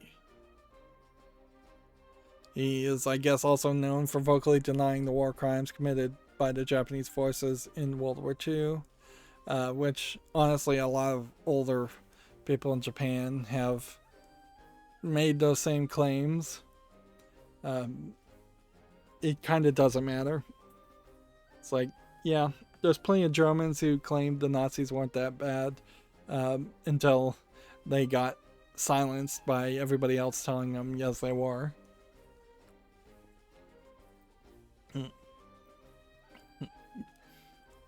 Yeah, I've said it before, there definitely is a reason why Australia, China, and pretty much Korea and Pretty much every other country within the circumference of Japan are historically have reasons to be mad at Japan. And at a certain point, I don't know what more you can say. The entire government surrendered. They admitted their fault. I'll be back. Like you either believe in people admitting they were wrong and growing, or a country, which is not even really a human being. Either you let countries move forward or you forever punish them. And let me remind, as a short history reference here, a significant motivating factor to the reason why the Nazis attacked in World War II is because they were heavily indebted, and I'm fairly certain this is right, if I remember my history right. They were heavily indebted for things that they had done in World War I. And so economically, their people were starving, and that was the factor that led to World War II. And that's why eventually the European Union and other countries had to just admit, we're going to have to forgive the debts of these countries, and that it's pretty well an open secret that you have to forgive the debts of these countries, even if they were allies or not allies, because if you back a country into the corner with massive economic pressure, they tend to lash out. We've seen that with North Korea, certainly, as a country that is just starving to death. Nothing's really happened with the sanctions on North Korea. Nothing's really happened with the sanctions on Cuba. The rich people still are fat and well fed. The poor people are starved to death. It doesn't lead to an idea, and I think maybe 200 years ago, embargoes might have led to the idea of encouraging the people to revolt and overthrow their leaders, but no, that doesn't really happen now, and it really couldn't happen now. There's a big difference when people had muskets, and one man with a musket was the equal to one soldier with a musket. But we've long since passed that point, and now tanks, bombs, chemical weapons, all can easily turn down any riot that would lead to a revolutionary movement. I think you owe me an apology. So yeah. I'm going on ahead. Unfortunately, I didn't even talk about the guy because GameDeveloper.com there just tricked me. Yeah. I didn't even talk about the obituary and talk about the person because they just did their SJW thing and yellow journalism thing about talking about something that really doesn't have anything to do with the fact that somebody died. I would certainly hate to be put in the light of what people hated me for the most on my deathbed or in my obituary, and I think most people would be in that case, where it's very much the standard method of operating to say nice things about the dead and not speak ill of the dead, and they've literally spoken ill of the dead for no good reason other than to push what seems to be for a lot of SJWs the true desire, which is to literally hold people guilty for whatever perceived offense they've created for the rest of their lives, and past that to just literally condemn people for all time, which I don't want to see societies embrace the idea of condemnation for all time. We have to believe in forgiveness, and we have to believe in rehabilitation. And if we don't believe in those kinds of things, then it becomes a very dark and cruel world, certainly, where we are literally just going to start shooting people on sight for even the smallest of offenses. And I don't think people want to live in that world, particularly when it turns around and becomes, and you're the one getting shot. Moving on, we'll actually get back to that story, I think, later. Twitch says there's no indication that login details were exposed during the recent data leak, which I think that is almost certainly wrong. You don't have a massive leak of almost everything and then say, oh, but the one database with login details, like, we kept that secure somehow. We just weren't following any of the security procedures otherwise. That's not believable at all. Let's play. Yep. Yeah, game developer has a feature here talking about this game, Deepest Sword, which really only takes about 20 minutes to play, and is kind of a joke game where you, with double entendres, the sword gets longer every time you stab the dragon at the end, and the map gets longer every time you stab the dragon, but you only have to stab him like 5 times. So, like, I've seen a full playthrough of this, and yeah, it's kind of a impossible game to criticize, in the sense that it is almost more just a vertical slice or a tech demo of what could be a much longer game. Something that definitely would have more staying power.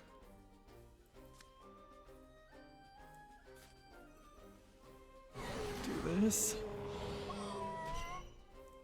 Do this. Did someone see me? Do this. My raging flames have got your back. Twig Get won't that. do a thing.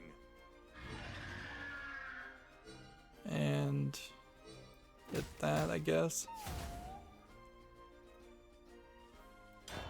So yeah, it gets kind of weird. Like, do you really need to be talking about Deepest Sword at this point? No.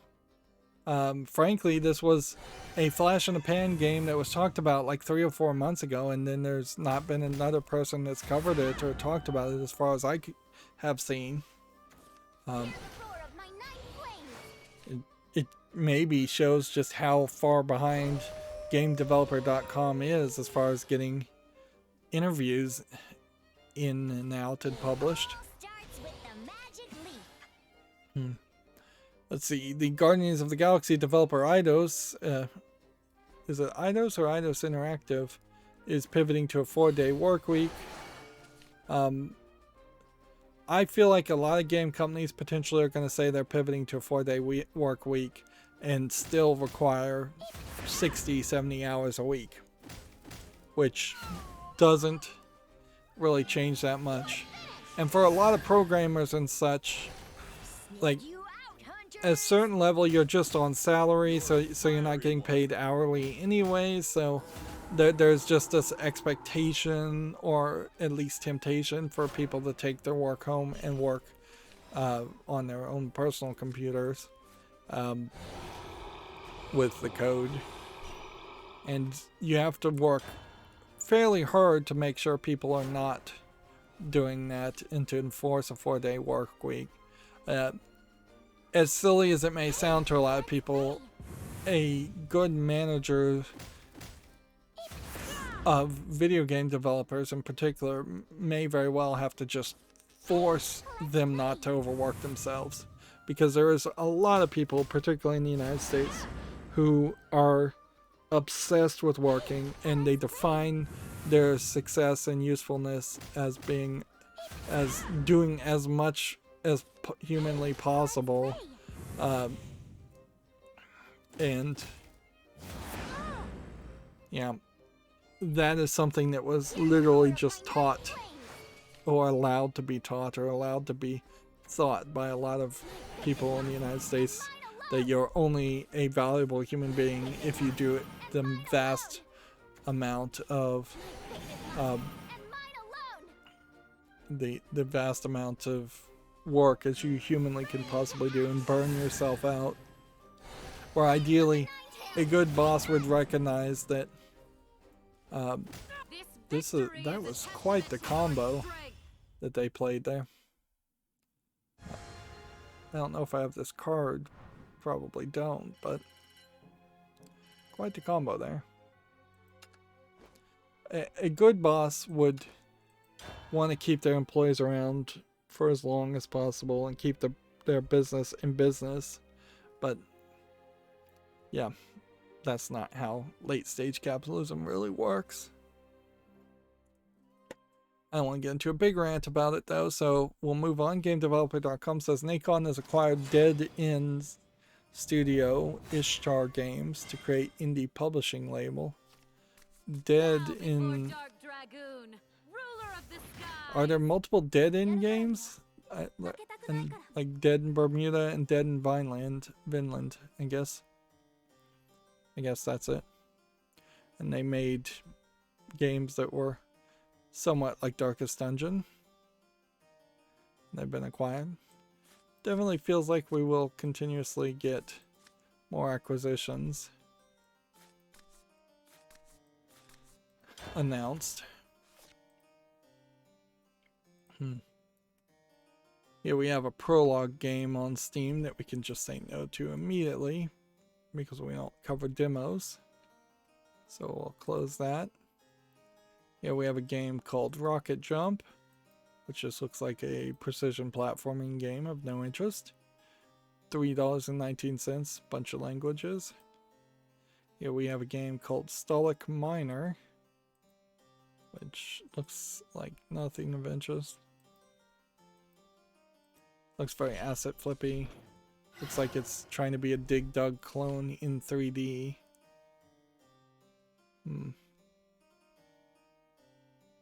Yeah, I just don't think that's an interesting gameplay mechanic. It's frankly shocking that Minecraft even got mining to be an interesting gameplay mechanic. But I seriously doubt another game would ever accomplish that. $7.99 English, allegedly full audio. That's going to be a no. Minecraft's terrain generation update is now out, and apparently it kind of corrects the terrain generation to be closer to what it was before they put out the previous terrain generation update. But yeah, while it changes a few things, it doesn't seem like it adds any real new features. Here we have some kind of Chinese RPG game of no interest. $1.79 Chinese only. Here we have a game called Ground Unbound, which looks like a neon first-person shooter game. Yeah, that doesn't look appealing. $6.99 English full audio. We have a text-based game called Interstellar Air Gap. We don't see these very often. We're getting a text-based game like this once every, I would say month at this point at most.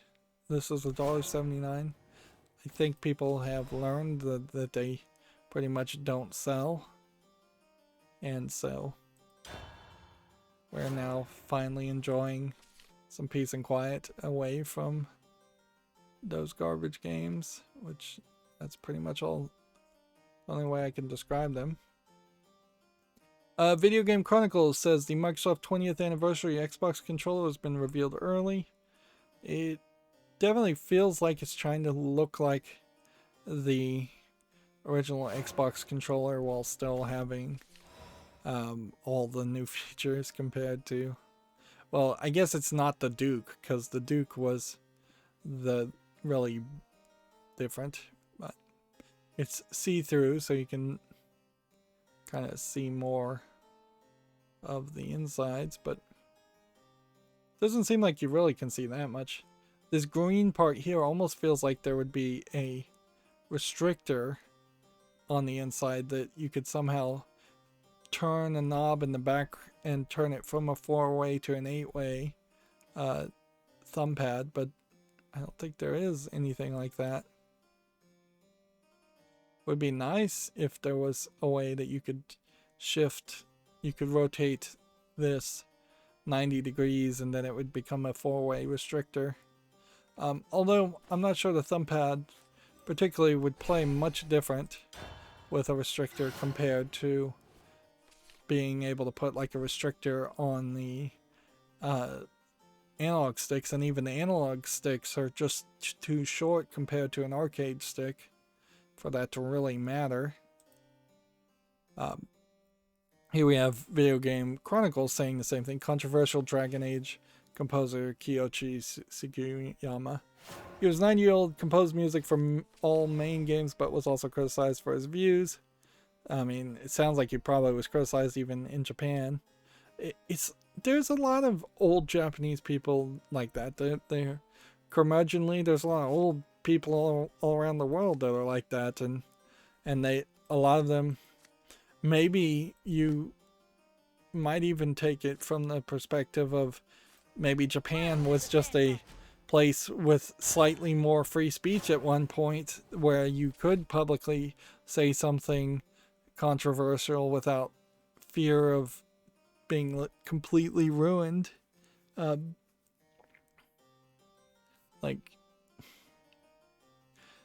Whereas, say, like the Orson Scott Card Ender game creator basically had his career ruined for whatever he said.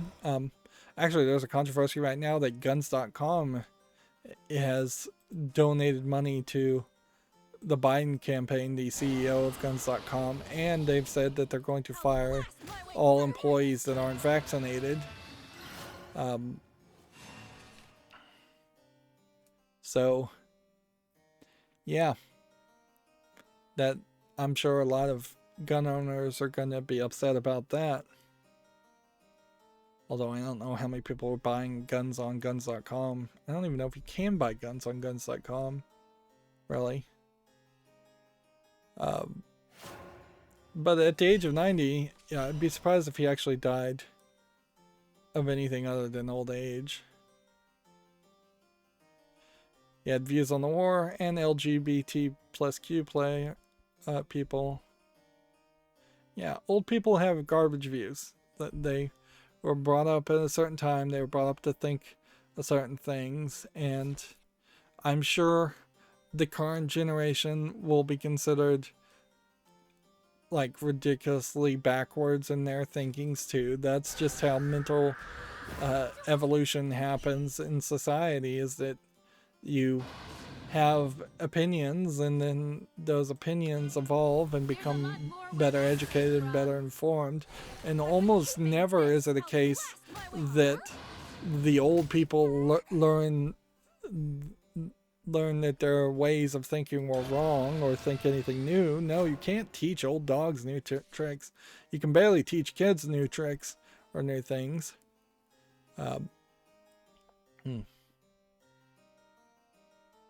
So yeah, they have like the full list here. Yeah, but this is once again not really something that I think you need to go into full detail in someone's obituary. I mean, at a certain point you're just speaking of the dead again, and you're just slinging mud. Regardless of how true or accurate it is, it's just not worth saying this. It feels a lot like when Osama bin Laden was shot. There was just a lot of praising in the street and people on Facebook like saying like God bless this action. Maybe not that many people actually saying God bless when the Obama thing, but there was a lot of cheering for what was effectively an old crazy man being killed. Victory is exhilarating. And we should all have and strive to have compassion when someone is dead. You can talk about their history 6 months later, a year later. But yeah, he's denying the Nanjing massacre, which apparently hundreds of thousands of Chinese soldiers and civilians were killed in 6 weeks between 1937 and 1938, which if he was 90 years old, he wasn't even alive at that time. Do the math here. 90 plus 1937 would be 2027. He wasn't even alive at that time. Also co-signed an open letter, criticized the U.S. government for demanding an apology for the Japanese government for use of comfort women. This is why Koreans particularly hate Japan, which were Japanese women used as sex slaves by Japanese soldiers during World War II.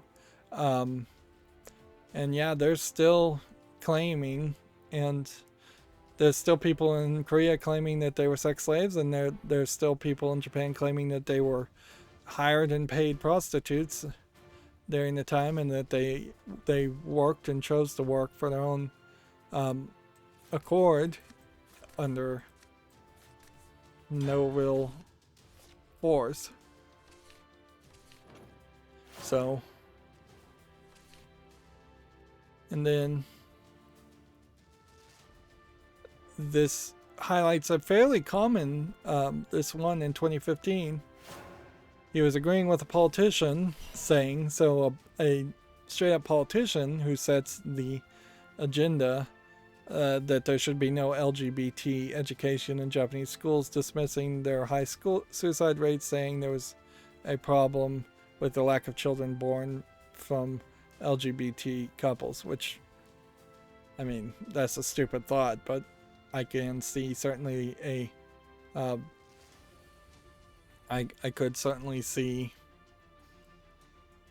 the fear there that people aren't having kids because they're becoming or being pushed to being LGBT. It's not true, but I could see where he's thinking. But yeah, the Japanese don't believe in LGBT rights. Not yet. That is shifting very rapidly with the newer generations, but older people didn't. Which is kind of silly because I think their anti-LGBT attitudes probably were non-existent even 300 years previous. And then I think Video Game Chronicles is probably being slightly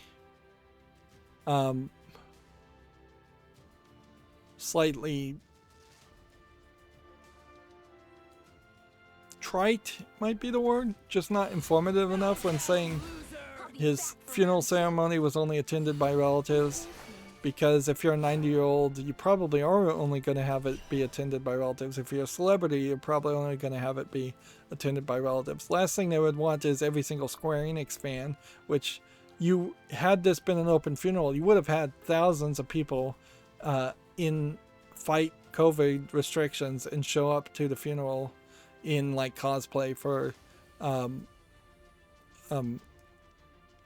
Dragon Quest at his funeral. So they're kind of writing this like you're supposed to take it that the only friends he had were relatives, and the relatives may not have liked him either. And I think you'd find he probably was as popular as most old Japanese people. Square Enix has requested the fans do not send gifts at the family's request, and that a celebration party will be planned in the future. So, yeah, you really wouldn't have a celebration party if he was this disgraced, hated music composer. I wouldn't be surprised if you see like full orchestra do a night of remembrance around this person, and it's 3 or 4 hours of people playing orchestral versions of Dragon Quest music. And I think it's worth pointing out too that we had a previous My bolts or your tears? death announcement that was written by GameDeveloper.com, and it was barely 3 paragraphs, and it was like 1 sentence paragraphs. It really sucks if I can just merge all the Western game news sites together for a second.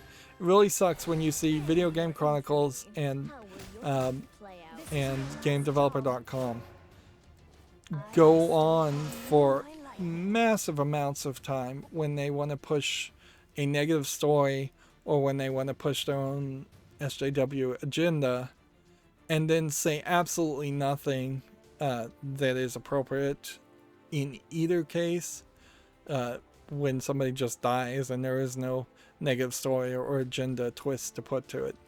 Like, this is a lot of text. Really not talking about the person. Here's some just basic questions you would want to ask. You can go who, what, where, when, and why. Who we got. Where did he die? No clue. Why did he die? No clue. Where did he die? No clue. When specifically did he die? No clue. Do we have a list talking about all the things he did in his career? No. Do we have a list of where he was educated and where he got his degrees? No. If that matters. Maybe that doesn't matter. Take your pick. Probably you would want to mention it. Do we have a list of people he worked with? No. Do we know where he worked before working on Dragon Quest? No. There's just a ton of things that specifically could be around his career, could specifically make a death announcement more centered around games if you focused around his work and how it affected games. And there's just no interest in writing those stories. And fine, if you don't want to write those stories, just give us the 3 sentences of he died this time at this age and at this place. Get to at least that much detail. And yeah, it's really just another example of bad journalism, biased journalism, just pointless journalism. They don't even on Video Game Chronicles have articles linking back to when these controversies would have happened. So, like, the latest date we heard about a controversy was 2015. As far as we know, that in the past 6 years, he's completely changed his opinions on everything. And we just don't know.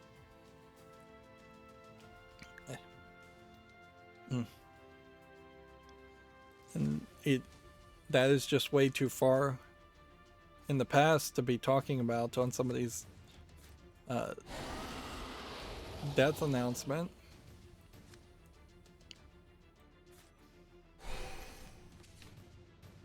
Maybe you could make the argument about, There's a lot more where that came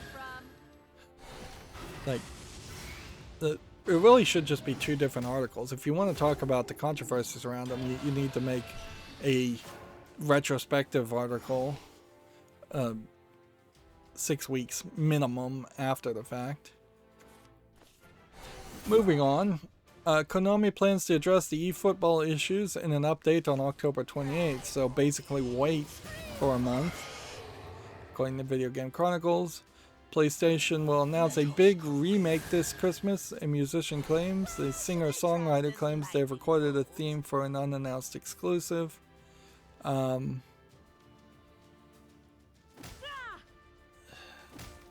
She sounds like she's an Irish folk singer.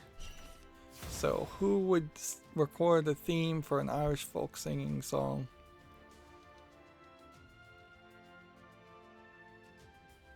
I have no idea.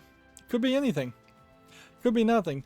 This wouldn't be the first time we've had a singer or a voice actor claim that something big is going to happen around a video game, and then all of a sudden it just gets completely denied and never goes anywhere. Ready to witness my true strength? Like, we really shouldn't listen to leaks from voice actors or musicians. Did someone see me? Video Game Chronicles has an article here. Paid XP boosts have been added to Avengers despite promises it would never happen. Oh, I had totally forgotten that they made that promise. Square Enix previously said content purchasable with real money will be aesthetic only, end quote. Yep, I think that pretty much puts the nail in the coffin of a game that already pretty much had nails in the coffins as far as the Marvel Avengers game. Which definitely makes me question slightly and worry about the state of a Marvel Bin Broad second dinner game. Raging flames have got your back. Okay, well, I guess you attack with that. This is our little secret. And then you do this. And then this. And then this. Won't do a thing. And then evolve here. You have angered me. I wish I could dance with someone. And then win. Your strength is formidable.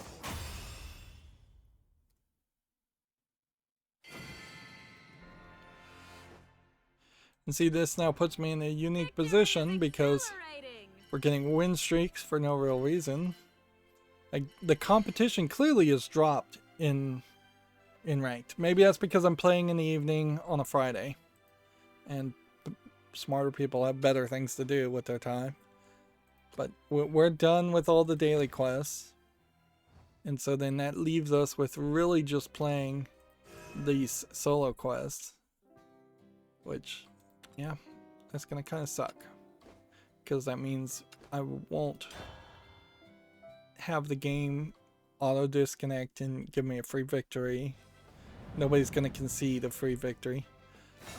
This background, by the way, is weird in the sense that it has the Shadowverse logo here, but it's the old Shadowverse logo. It's not the anime Shadowverse logo.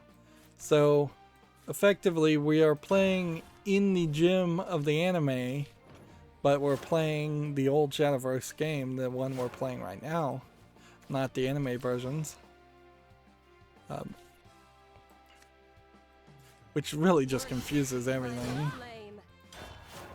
Let's see. Video Game Chronicles, we already talked about this. Nintendo says the Switch's Joy-Cons have been improved to combat drift. Switch's OLED and older models now include the latest version of the analog sticks, is what they're claiming. Although, I kind of would want to see specific model numbers. And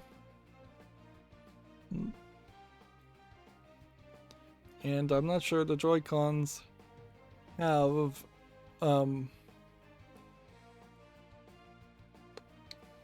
different model numbers, so I think it would be very easy to accidentally buy an older Switch and still get the old Joy-Cons. If I turned tail and ran, I wouldn't be a dragon. Like, there's been a letter of complaint to the European Commission regarding a widespread infringement of the Union dimension of EU consumer laws related to the premature obsolescence of a product. called. There's been a class action suit against Sony on February 2021 against the DualSense 5 controllers, and another lawsuit was filed in April of 2020 and moved to arbitration this year. There was an investigation from the European Commission, and there was another lawsuit, I think even before the one in 2020. There's probably been several. Hear the dragons roar.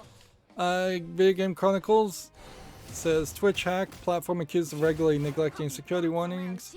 Former employees claim company valued speed and profit more than its users. Let's see if there's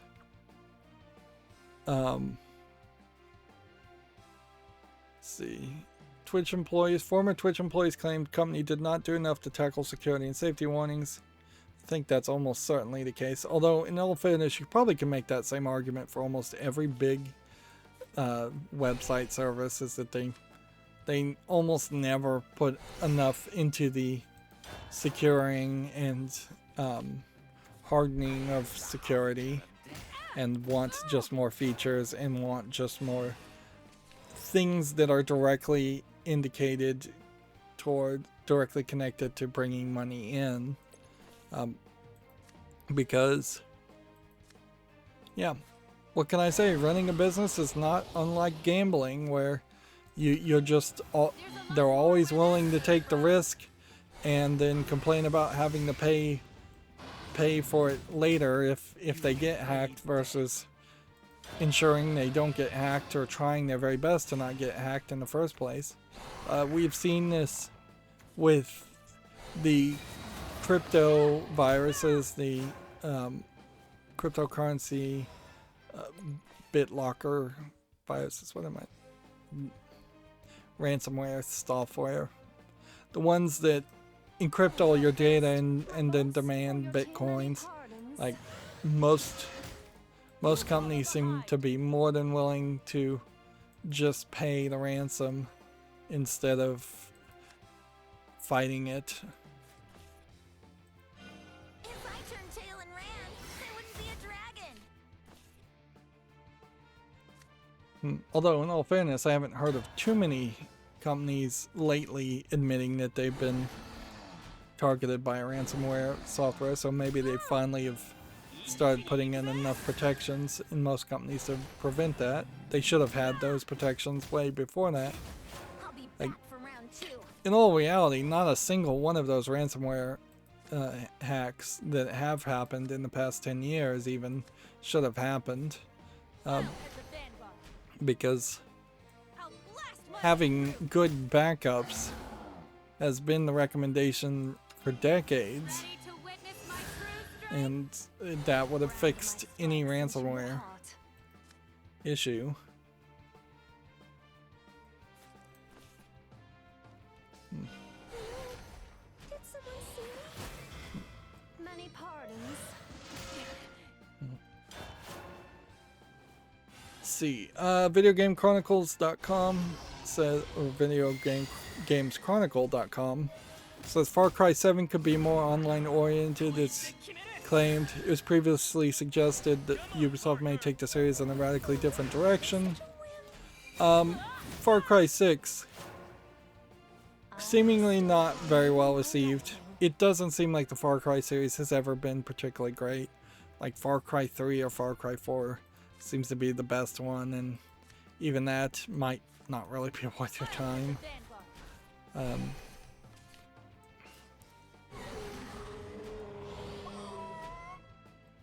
see.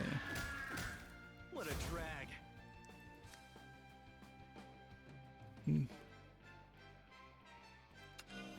You have angered me. I've been keeping this in reserve. I'll blast my way through. Okay, this will do 7 damage when this is destroyed, so I just need to do a couple more damage. Gamatsu says Nacon has acquired Ishtar Games. Ishtar being a name of an ancient, like, Babylonian god, I believe. Doesn't really matter. Let's see. Probably already talked about this. Shenmue the animation has a first look trailer. This would be an animation based on the video game. This is going to apparently be released via Crunchyroll or Adult Swim. Not sure I particularly care. The Famitsu sales has been updated, which, yeah. PlayStation 4 had a really good week this week with 4 of the top 5 games coming out. But I guess when you have no new Nintendo game and Nintendo Switch still dominating the sales, and as far as the top 30, it's really still no competition.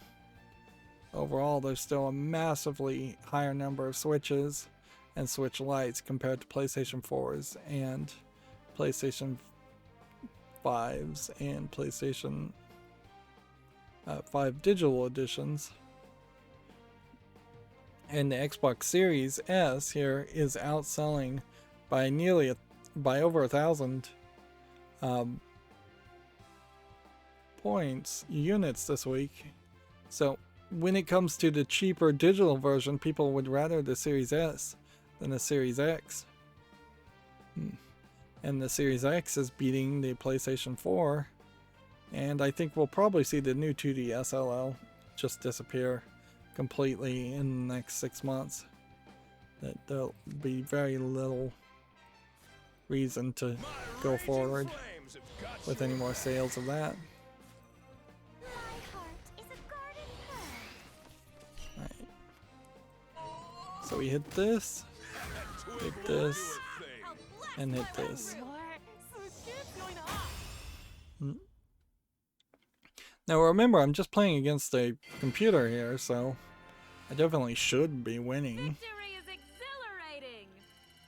Gets you 200 quest points plus a point bundle and 300, which that's nice and all. But either I'd have to try to get some of these done with Luca, or some of these done with Leon to get big points. Otherwise, it's just going to be a grind to play over and over again. Let's see. Gamatsu says the Resident Evil 7 Biohazard shipments have shipments of digital sales of top 10 million. I still have yet to personally get around to playing Resident Evil 7. That's kind of a shame, but whatever. It's not like those games have gotten particularly cheaper either. RPG Golf Legends launches January 20th in Japan. We may have already known the date, but maybe not. This was one of those games, I believe, though, that is on Steam. Or, nope, it's not on Steam yet, but it's going to come to Steam. I think there was an RPG golf game, though, that, yeah, it's mixed reviews with 27 reviews. Yeah, not really a good reason to be hyped about a game that's a sequel to a game that wasn't positively received. Let's see. Honkai Star Rail has been announced for PC, iOS, and Android, which I assume this is a spin-off of Honkai Third Impact.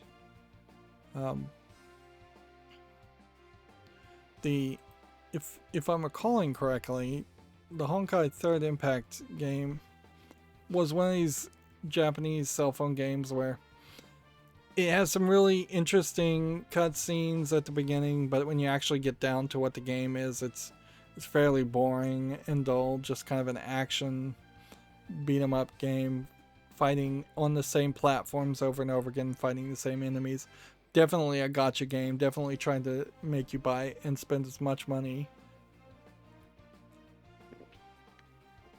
Yeah, I can't just immediately hate every single game that has a basically YouTube video in front of it and that you're spending 5 minutes watching this anime YouTube video as it's downloading hundreds of megabytes of data for the actual game, but a lot of them look and feel completely different from what that opening sequence is. So yeah, when you're looking at like this trailer, I wouldn't be surprised one bit if almost all of this trailer is cutscene, and maybe not just one big cutscene, but I suspect the actual game is not particularly anywhere close to what that is going to be. It's a turn-based RPG from the looks of it. Yeah. Yeah. And yeah, there's no timer or anything, so I can just sit when playing in solo mode forever. Let's see. Worship the primal flame. Let's see. Monarch demo is now available in Japan. Which, okay. Nothing more than a screenshot to accompany that announcement from Gametsu. Let's see. Let's see. Ruga Gotoku Studio hyphen Toshihiro Nagoshi and Daisuke Sato have left Sega as the studio restructures. The Yakuza and the Yakuza Like a Dragon sequel is in development.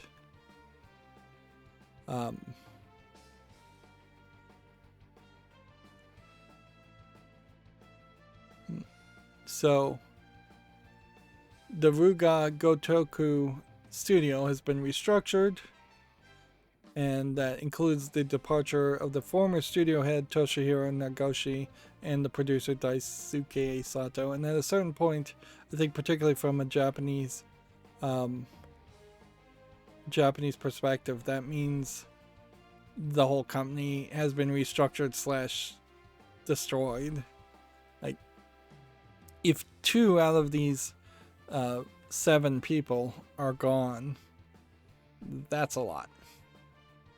And I wouldn't be surprised if in less than 6 months we hear that more of those people have left the studio and gone to work somewhere else. There has been a rather shockingly large number of people who have left Japanese companies lately or been asked to leave. I think what we're seeing is a lot of secret firings happening as the companies are falling apart. It's very possible none of them were ever financially stable in the first place. That almost all of Japanese companies are built on lies and falsitudes. Like most economies probably are built on lies and falsitudes. So once the pandemic happened, I wouldn't be surprised if you start to see companies like Sega and such just completely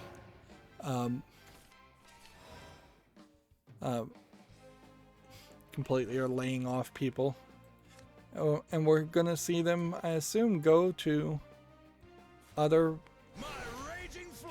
companies or form new companies, and this is almost certainly the beginning of a next generation of video game companies in Japan, if there is going to be a next generation of video game companies. Gametsu has an updated version of that same story. Let's see what the update says. Let's see. I'll be back for round 2. Nope, doesn't still give you any real indication as far as what this game actually would be. I wouldn't be surprised if it is yet another reboot of something like Shadow of the Colossus or something that's been done before.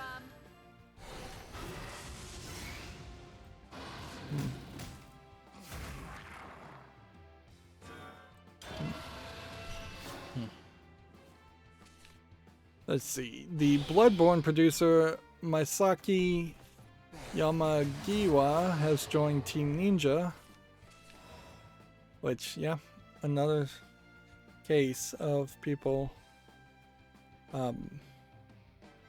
people moving around. He was the producer of Bloodborne, Deracine, and Tokyo Jungle at Sony Interactive Entertainment Japan Studio, which we definitely know that the Sony Interactive Entertainment Japan Studio has been effectively gutted and shut down. It is as dead as I think it ever would be allowed to be without it being just a even larger smack in the face of Sony Tail and ran, I wouldn't be a dragon. and Japanese Sony employees.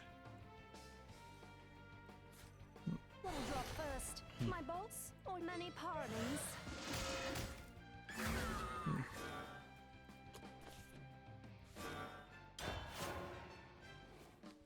Let's see.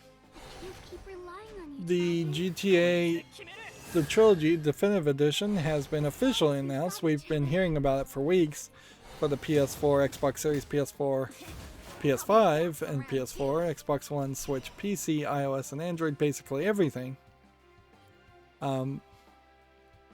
Yeah, and like this art style is fairly old compared to like this art style, so it's like going from here to here to here, and I would assume that's how this is really going. Is this would be GTA 3, this would be GTA like San Andreas, or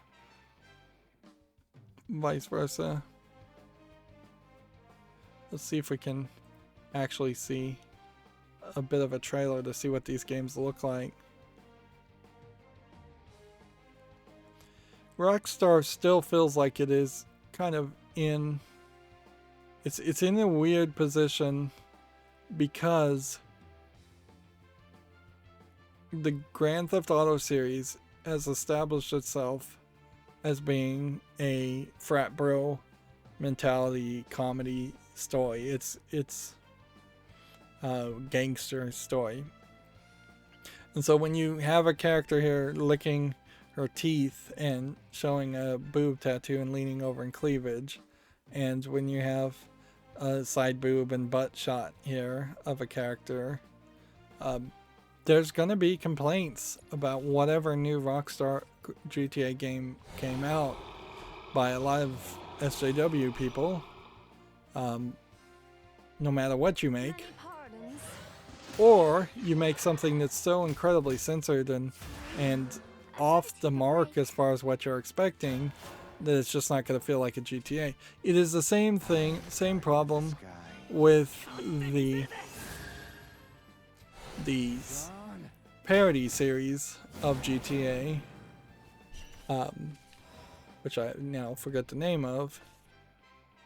Purple guys. Get out of hell. Oh man, what's the name of it? My raging flames have got your back. Saints Row. That's the name of it. Yeah. My heart is a guarded pearl. And Saints Row has announced a new reboot of the series, but that Saints Row does not feel like anything in line with what the previous Saints Row games are. And Rockstar really should just stop making GTA games. They should say, hey, we're going to make a new series. It's going to be a lot like GTA, but it's going to be a spiritual successor. It's going to be a little bit more serious and less silly. Of course, they have GTA Online giving them all the money they could ever want, so maybe they'll just never make games again. And some of that, LA Noire probably was an attempt at making something like a GTA game without having as much controversial content in it. And that didn't really succeed either.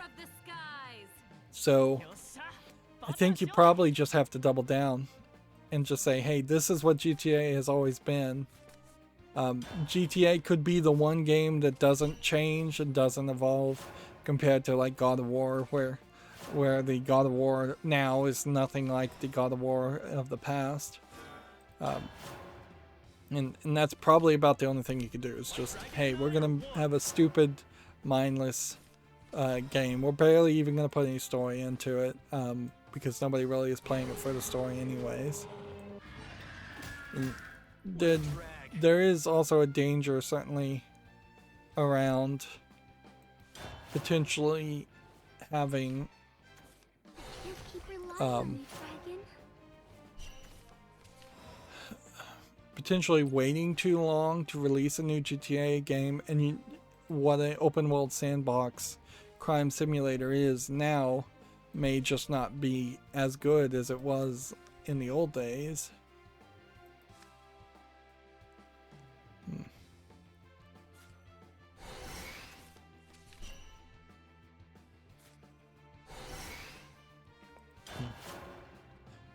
It's also worth mentioning, though, that this is also coming to the Rockstar Games launcher on PC and seemingly nothing else. Let's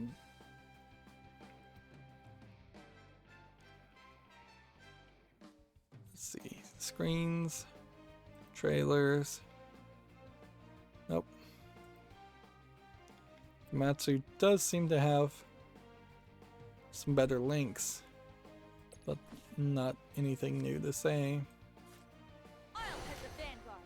Yeah, there's a very high danger, certainly, that you would make a GTA game and it just would not be fun. Like, what they probably could do is bring a little bit of seriousness to it. Make the guy an undercover cop. Make him be the good guy, while still allowing the player to do bad things. Put a little justification in it. Maybe you spin off it from being GTA to being more of an LA noir. You're playing as the cop solution.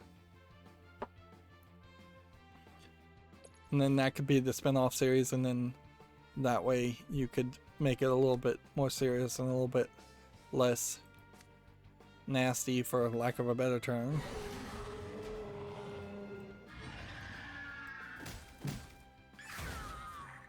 Worship the primal flame. Pay thy reverence. Heaven Moving on, demands Gamatsu says Corpse Party 2021 is coming to the West on October 20th for the PS4, Xbox One, and Switch and PC. The Corpse Party series has always been weird.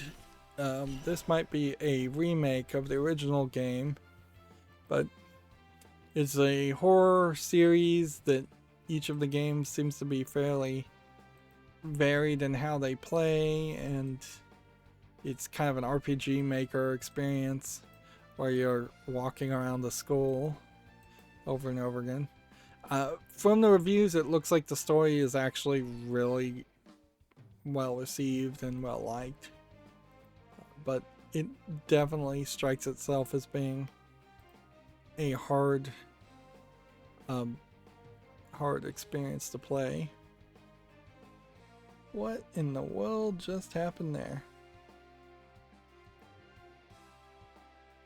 Like, my video card just messed up for some way. I hope the stream and everything's still streaming. But yeah, if you like RPG Maker games with horrific Japanese stories, Corpse Party may still interest you. I've been sitting on a Windows update for a very long time. I need to update Windows.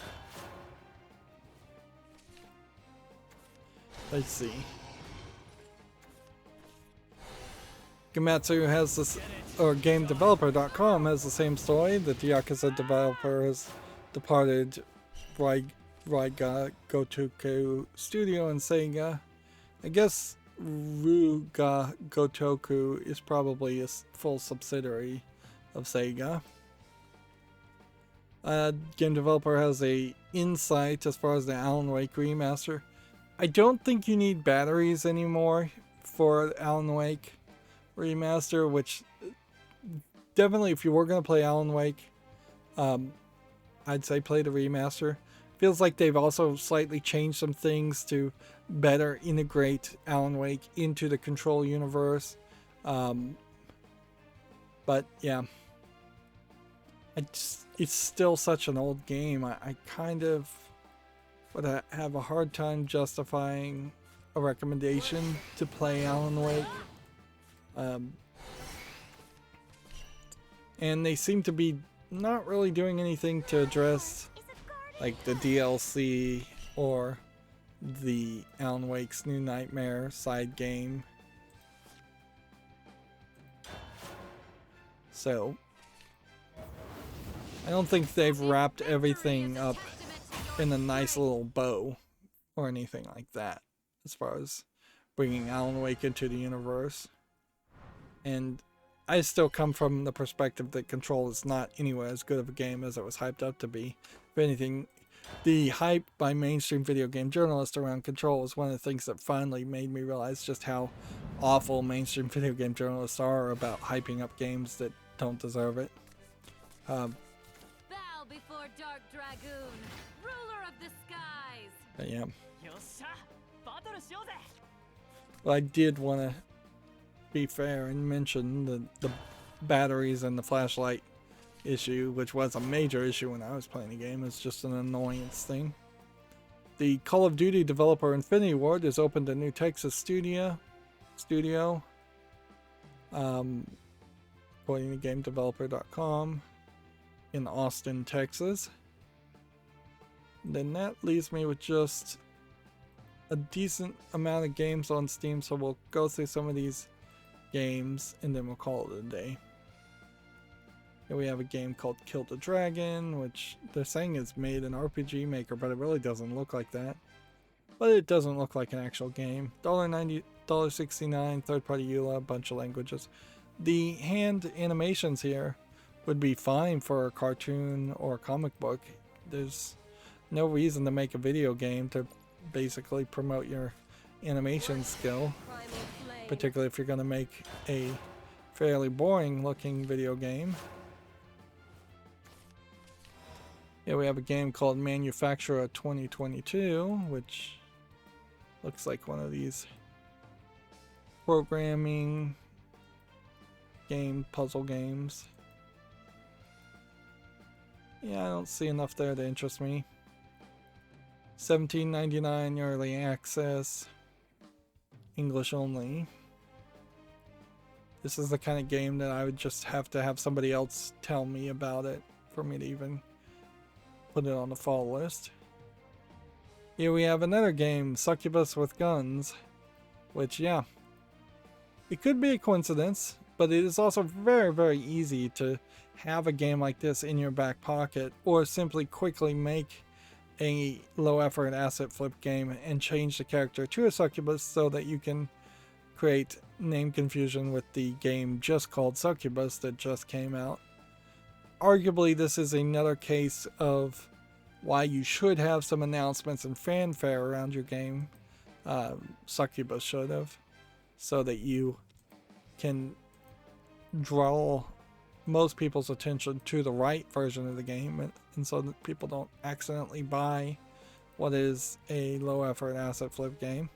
This could be an interesting game. This character model looks interesting, but I don't want a character like this to have guns. I want him to have swords. I'm not even sure I see a screenshot where they actually do have guns. Like maybe, yeah, there's one. The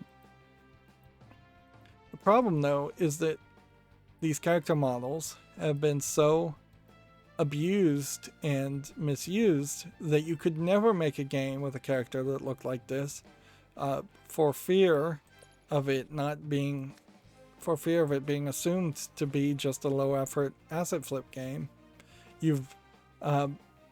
It highlights a need to not just put your content on a storefront if you care about your artwork, because whoever the creator of this on the Unity asset store, I assume it's the Unity asset store, whoever made this has ruined it for everybody. Like, this artwork could never be in a great game. Whereas if you could be a little bit more selective and say, I will license this out to you, but I need to, I want final approval, or I want to actually talk to you, and you probably won't get final approval or anything like that, but I want to actually talk to you and make sure you're actually making a game and you're not just going to end up putting this on an asset flip piece of garbage. But in all fairness, this art style very possibly was designed by somebody who knew it was going to end up on an asset flip piece of garbage game and didn't care. And it's a shame. Like, somebody put some effort into it, into the art, but somebody definitely didn't put any effort into the game. Similar things could be said as far as Kingdom Fall: Dawn of the Druid. As far as just, there's not an anime waifu character, but it looks asset flippy and garbage. At least this one is free, English and third-party EULA. Here we have a game called Cubiverse, which there might be a puzzle game here. Playing Rubik's Cube, spinning cubes maybe. Yeah, I think there might be something to this. $4.79, English only. And you spin the world around. I'll put that on the fall list and see if people like it. Here we have Age of Darkness: The Final Stand, which is rated very positively from Team 17 publisher. Real-time survival strategy game, looks a lot like a StarCraft in fantasy world, dark fantasy. Early access, English only. We'll put that on the fall list. It's rated very positively. If it comes out of early access, I'd give it a consideration.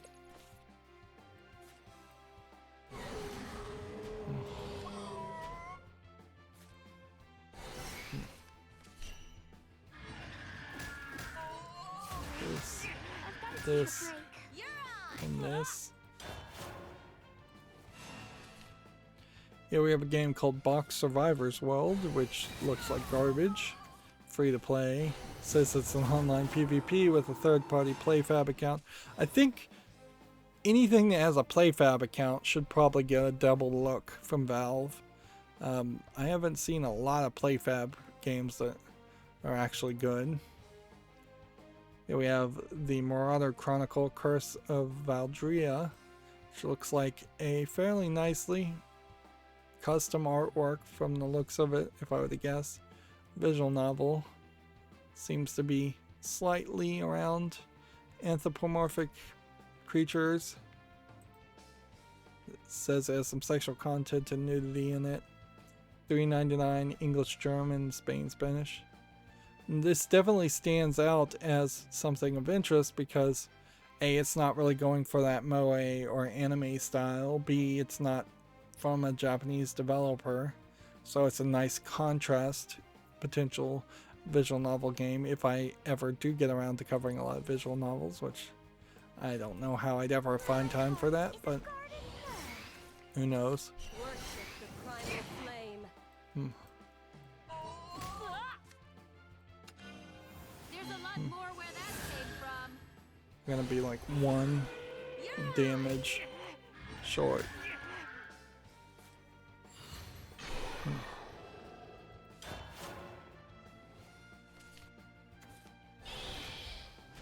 Let's see. Next we have Load Roll Die. That game Lost in Random came and went, basically. I've seen a couple of reviews on it, and that's about it. Like, there's really nothing else to say. This is a rogue dice type game. I might consider this if it was a little bit more visually polished, but it isn't. And $12.99 is too expensive. This is English only. Here we have a game called Urban Tale, which looks like an RPG Maker game. Realistic, vibrant, unique RPG that allows you to fulfill your dreams, pursue your most wanted goals in life. Yeah, I don't think I want a life simulator game. Yeah, life's too hard already to potentially simulate living a second life.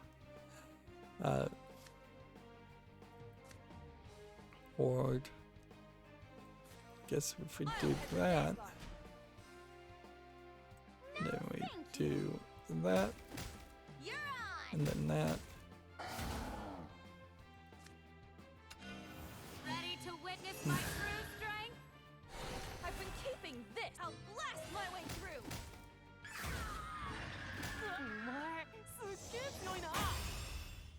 Let's see. Next, we have a game on Steam called Navy Strike, which looks like garbage. $3.99 English only. Exhilarating.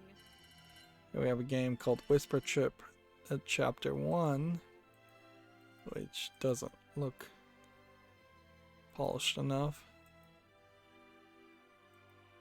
The Chapter 1 is a red flag.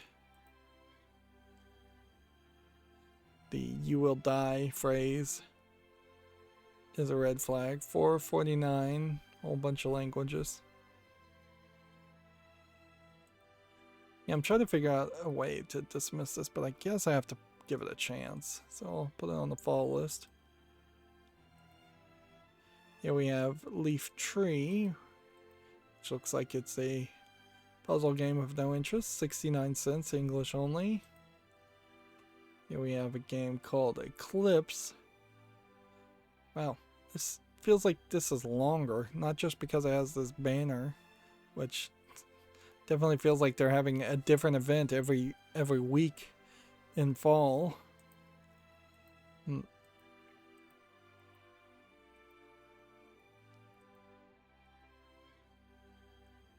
Yeah.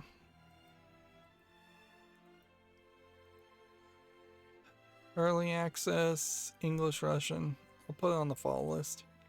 I'm starting to run out of energy, so I'm gonna potentially mess up. Now, Dominion here. I think there's a card game called Dominion, so if this is the card game, and Dominion is as popular as I think it is, which is to say it's as popular as any collectible card game, real world collectible card game, I should definitely put this on the follow list. What's also interesting here is it's not being made by Asmodee Digital, who is kind of notorious for making bad digital versions of other games. And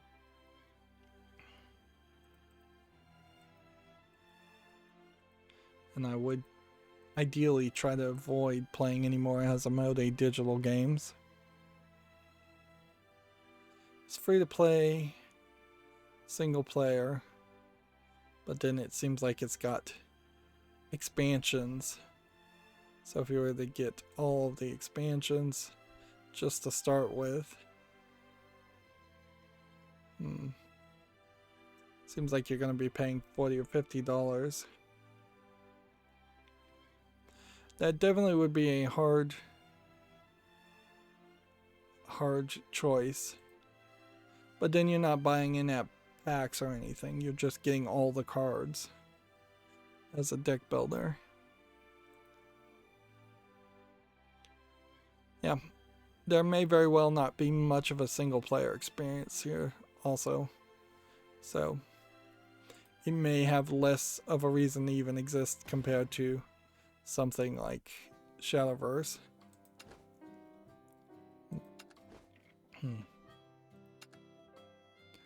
And that got us basically 1,000 points.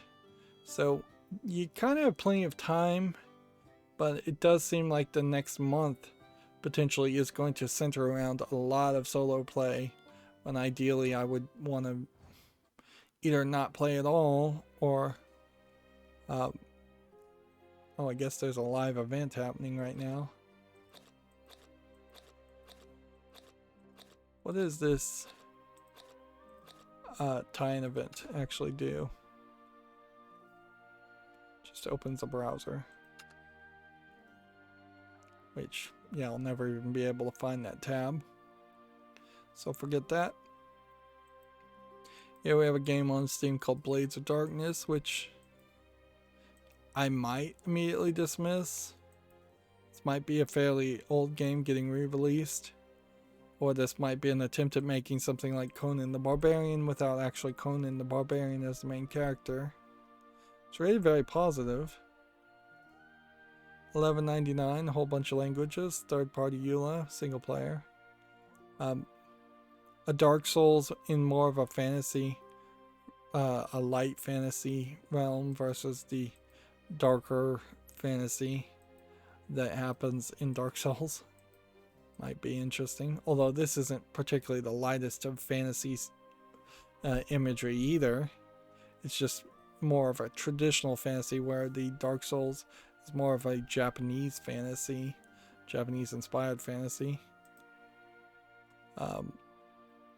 Here we have something called Peace Death 2, which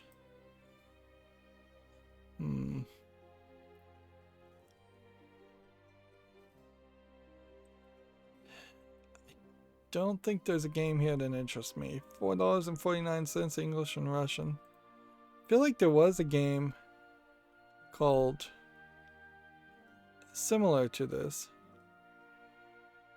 where you would choose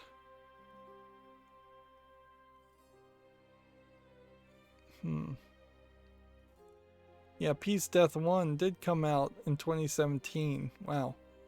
I would have sworn this had come out just a year ago. It's rated very positively. For that reason, I guess I'll put this on the follow list and see how this goes. Seems like they've kind of just changed up the visuals and they're working towards making it a little bit of a different type of game. I'm probably confusing that game with the other game where you run hell. Here we have a game called Super Sketchy Party, which looks like nothing of interest. It looks like it's probably an online player versus player or split screen player versus player. $5.99, third-party EULA, English and German. Yeah, we have a game called Crumbling City, which just looks like an asset flip. Early access, $6.59, VR game. Didn't see that one coming. Whole bunch of languages supported. Here we have a game called Cooking Companions, which is tagged as a psychological horror game. Definitely feels like this may be a game pretending like it's not a psychological horror game when really it is.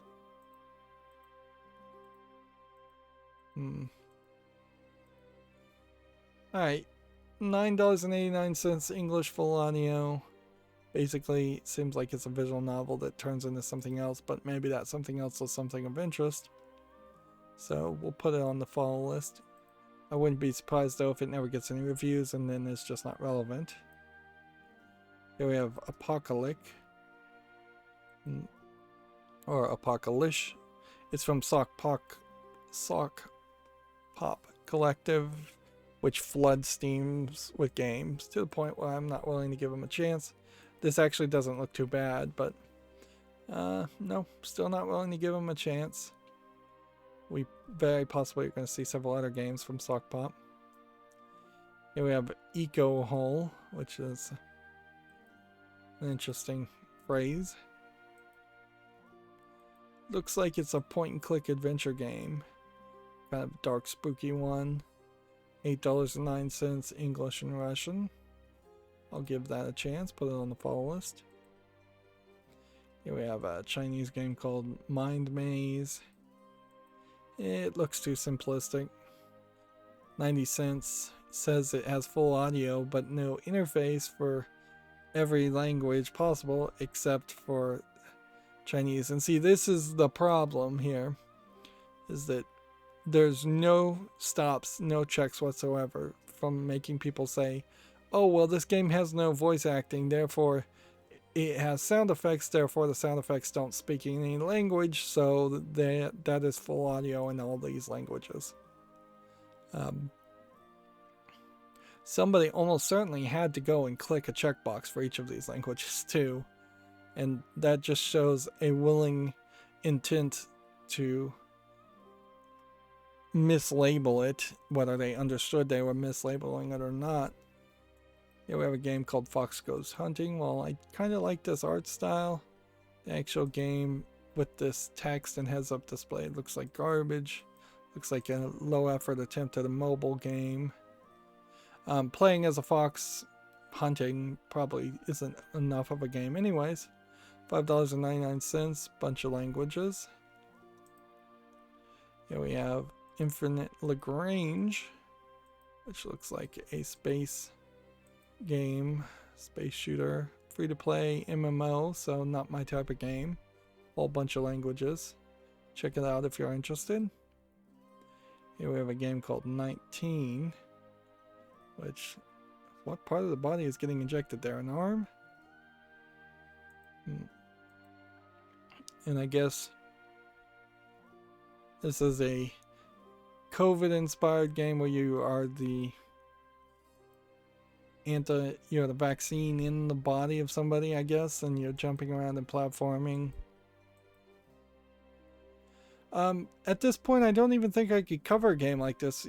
YouTube is threatened to remove anything talking about the pandemic at all, so there's a danger just in that. It kind of doesn't matter anyways. This game looks like one of those frustration platformers. If anything, it probably does have a decent amount of polish compared to your usual asset flip parkour game, but no, I don't think there's anything that interests me there. It would be a lot like that game series Ben and Ed that I really couldn't finish either. $1.79 English only. Yeah. Here we have a game called Old Coin Pusher Friends, which, okay. I don't know if people really want to play coin pusher games that are ancient in this appearance. This is kind of a weird coin pusher game in general, from the looks of it. It's just not what I would normally expect to see. $3.59 English and Japanese. Well, we haven't seen a coin pusher game that's good yet, so I'll put it on the follow list. The craziness that it would have online co-op is kind of insane. That seems really ridiculous. In all fairness too, this is just not a game worth playing, so I'm going to take it off. I'm not going to spend the money to buy a game that I spotlight for 5 minutes just to say, oh, it's a coin pusher. Even if it was the best coin pusher ever, it would have to have so much more content to justify existing as a digital form. Here we have a game called Higher, which is just a jumping game. 99 cents Chinese only. That's a no. We have Grav and Viti, which looks just like a platforming, rotating the world puzzle game. 74 cents English, Portuguese, Brazil, Spain, Spanish, Latin America. We have Halloween Trouble 13 for $7.64 English, allegedly full audio. Here we have a Chinese game that looks like it's a life simulation game. Early access, $10.79. Says it supports English. I guess it's an investment simulator. But yeah, I definitely wouldn't trust this game. So that's going to be a no. Here we have Fear in the Modern House, Channel 3. What's funny is this Fear logo looks a lot like the Fear logo for the AAA game from many, many years ago called Fear. The actual game, though, just looks like your standard highly polished asset flip horror game. $2.54 Portuguese, Brazil only. Here we have a game called Castle Cardigans, which it's a fused card games, roguelike, and real-time colony defense mechanics. No, I just don't think there's enough here. The art style, it's not anything to really complain about, but also is not attractive enough to catch my interest. It's early access, it's $13.49, it's Chinese only. Didn't realize we had so many games open. Here we have Dance Like a Butterfly, Shoot Like a Bee, shoot 'em up game. 99 cents, Japanese only. That's a no. Here we have an RPG Maker game called Last Genesis. That's going to be a no. $3.99, English only. Here we have Schism Mysterious Journey, which looks like it might be a point-and-click adventure of interest.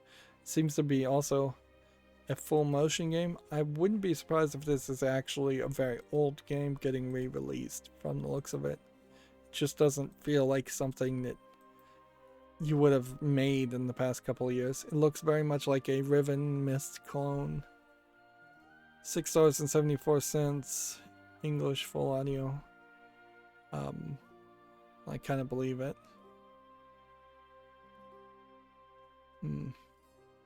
Alright, well, this one goes on the follow list. We may be close to the end now.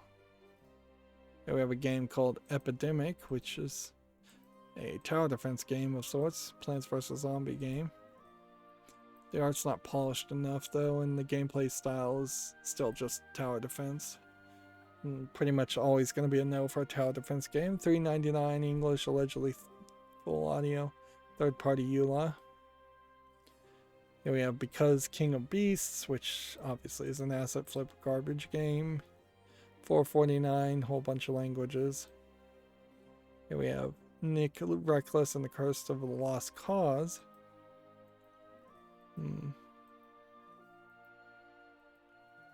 I don't think there's a game here I want to play.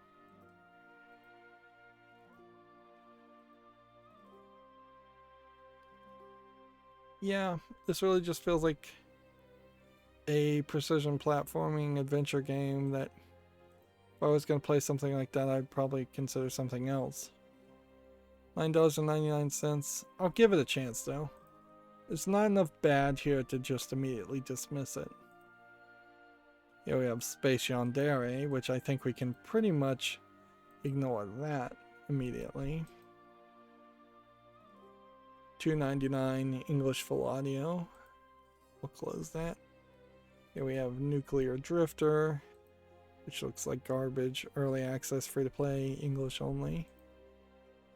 Here we have a game called The Ultimate Game, which looks like an asset flip piece of junk. $6.95, third party EULA, English only. Here we have a game called Inventory Manager, which looks like a mess. 99 cents, English, allegedly full audio.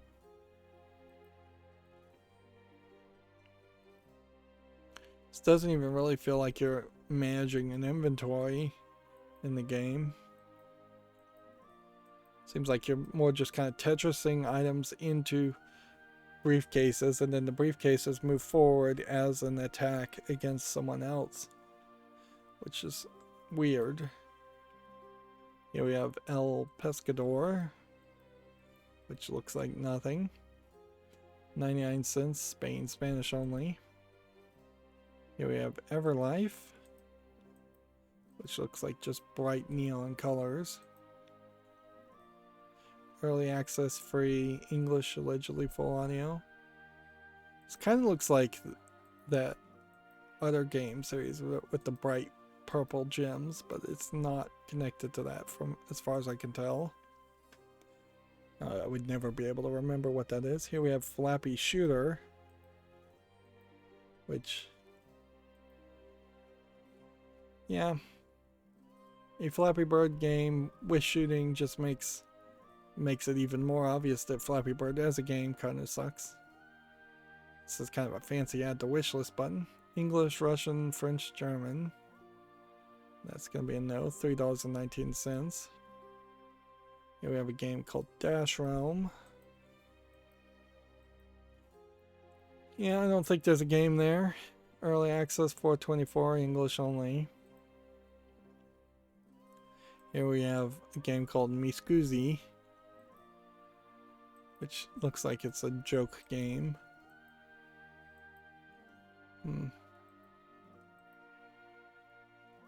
Free to play, English, allegedly full audio. I'm losing momentum here. Here we have a game called Demolition Game, which is just an Arkanoid clone, very low effort. $3.59 English only. Here we have a game called The 100 Pumpkins, which looks terrible. $2.99 English only. Here we have a game called Decks and Daggers, which actually looks good, at least on the face of it, as far as a card game. $11.69 single player, English, allegedly full audio. Let's put that on the fall list. Actually, a lot of games actually did make it to the fall list today, because we're going through a lot of games in general. Here we have a game called Green with Energy. It looks like a SimCity type game, specifically focusing around energy. It's coming soon. English and German. I don't think I would play that game even if it was announced. Here we have a game called Night Revelry, which it's a little too pixely, but it's also a little bit unique in its art style and what it's depicting. Maybe not the art style itself is that unique, but depicting a teddy bear with a top hat and a monocle is slightly different. And so I'm going to give this a chance and put it on the fall list. $8.99, bunch of languages. Here we have RC Kit Racer VR. $6.79 VR, English, allegedly full audio. Here we have a game called RC Rush. Very possibly from the exact same developer. Do I dismiss this though? Early access. Standard and VR, $15.83, English only. There might be a game here. Probably not. Very possibly will never be reviewed and never be relevant. Here we have Maze Man. Alright, follow, I say. $4.99 English only. I'm gonna try and make some decisions very quickly as we go through, because I am not getting through the games, and that's a problem. Here we have Cupcake. Remember, looks like a no. $2.99 English full audio. Yeah, there's nothing there of interest. Here we have Deep Space Gardening. There might be something to this. Early access, but it's online co-op only. $11.99, so I can say no to it because it has no single player content. Here we have ITRP Gas Prison, which, yeah, seems like it's puzzle games to escape rooms full of gas. Free to play, English and Russian. At least the price is right. Here we have Shelter Manager, which maybe this is the Fallout clone worth playing. Early access, $13.49. It deserves a follow, I suppose. Here we have a prologue game, so we can say no to Sword Sorcery. Sword Sorcery, I don't even know how you pronounce that. English only. When this actually does come out, there might be a consideration there. Here we have Shinobi Shift. Looks like it's a parkour game. More than anything, you're manipulating time and getting bullet time and throwing Shinobi ninja stars at things that are shooting at you as you're jumping from platform to platform. This is nicer in that it is at least slightly more unique than your standard parkour game. It also is giving you something to do as far as actual challenge instead of just having you jump, which is a single-minded like concept. If it's 100% parkour, the game is not going to be that interesting. Here we have a game called Deep Despair. Doesn't look like it's enough of a game for me. Looks like it's kind of just a Stardew Valley or RPG game. Survival adventure action game with procedural generation, it says. So kind of like a Minecraft game. Here we have In the Valley of the Death prologue, which we can say no to for several reasons. $3.99 English only. Here we have Don't Run Out of Soda, which we can say no to, because obviously it's a garbage game. Here's Fear 2 Project Origin, and I guess that logo does look different than the previous Fear. This is $4.99 English and Russian. We're seeing what feels like a lot of low effort Russian games today, which, yeah, it had been for a long time very consistently low effort Chinese games, and maybe we're starting to see the shift back to Russian games. That's not really a good thing. We'd like to see less low effort games in general, regardless of what languages they support. Zombie Hazard here looks uninteresting. $4.99 English only. 100 Hidden Birds 2. I'm not interested in any of the 100 Hidden series anymore. Mummy Sandbox. Looks like interesting, crazy art that would be great on a skateboard or in a comic book. Has really no business in an asset flip video game. $2.99 English only. Here we have a game called Nesosis, which, yeah, that doesn't look like anything of interest. $7.99 English and French. Okay.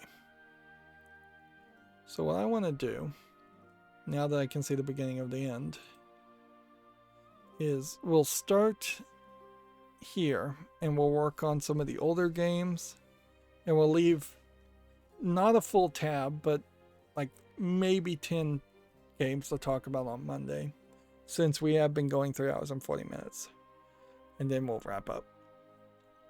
Pew Pew Molecule Let's Molcar Party has been announced. I have no idea what a Molcar is, but I would assume it is these toys. I think I've seen these before. These little kids' toys. They're like stuffed cars with wheels on them. They kind of roll, but they don't really do anything else. Maybe they do something else. I don't really know. I probably have only seen them like once in my life. But yeah, apparently that's coming to the Switch on December 16th in Japan. Here we have a game called Journey On, which is just an RPG Maker game, $5.39. That's a no. Yeah, we have a game called Monster Wilds.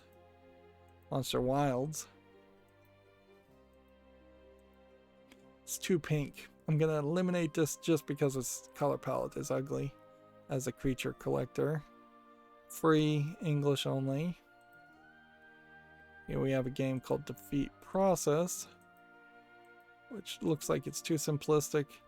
Like, you're seeing a whole bunch of backgrounds, but it really seems like you just have different backgrounds and then people appear and you fight them.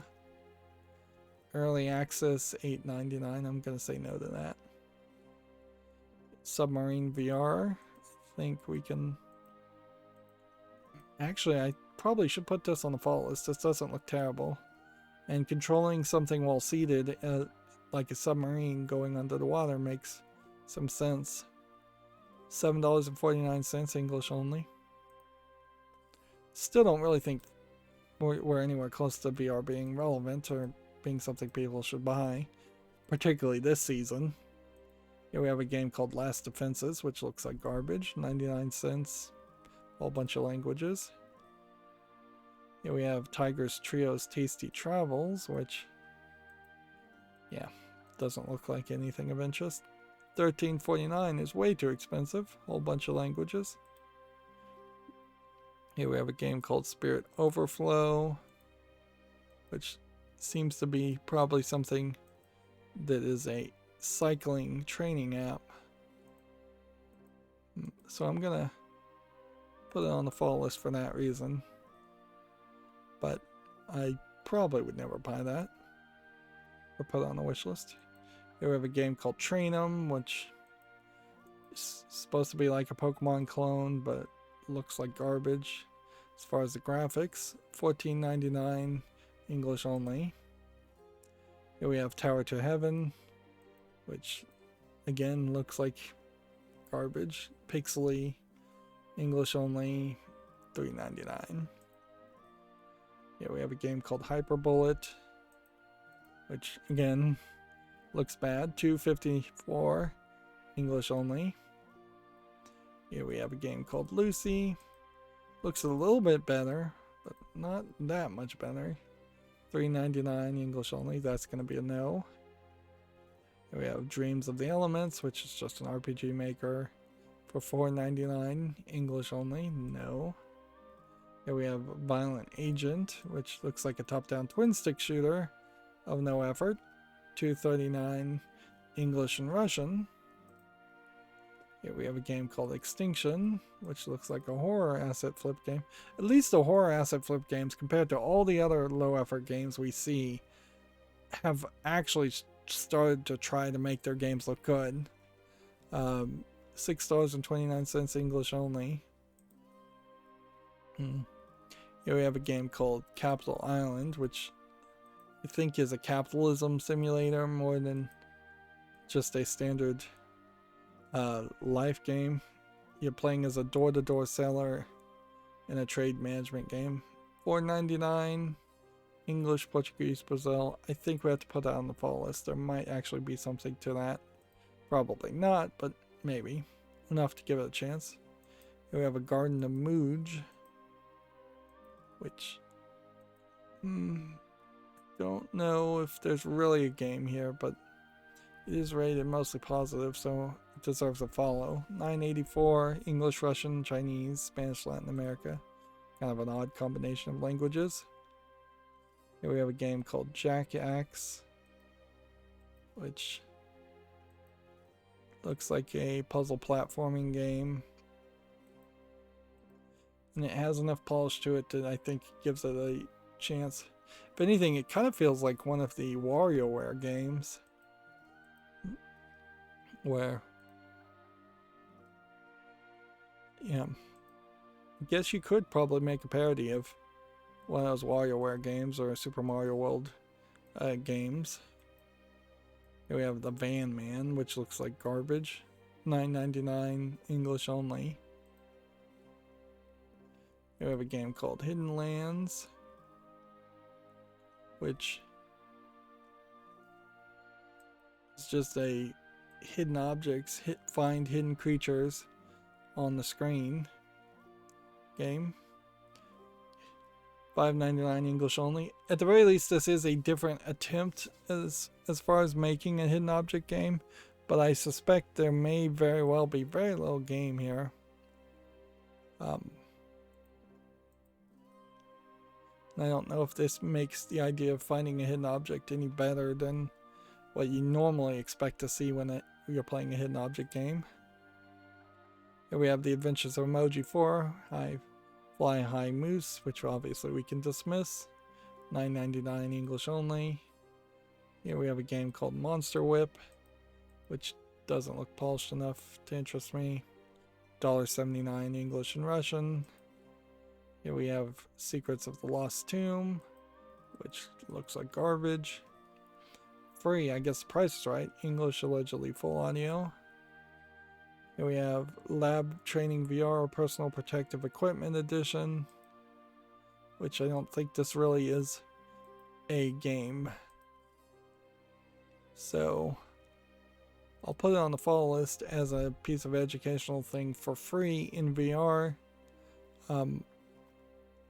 Although there is still very much a question about, should this kind of content actually be on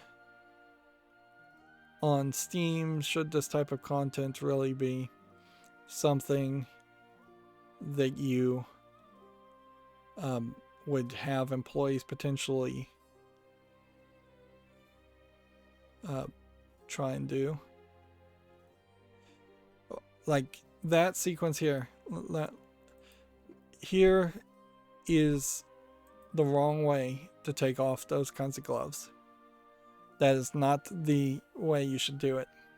What you do is you grab the wrists of both hands in both gloves at the same time, and it will pull the gloves, roll them off of your fingertips into each other.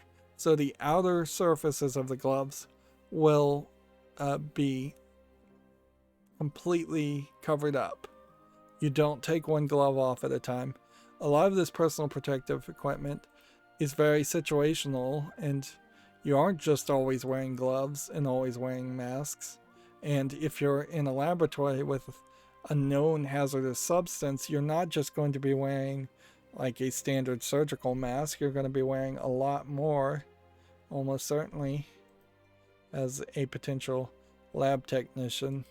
And my fear with something like this is that A, this is going to give the wrong message for a general person, or B, this is going to give the wrong message for a skilled person who is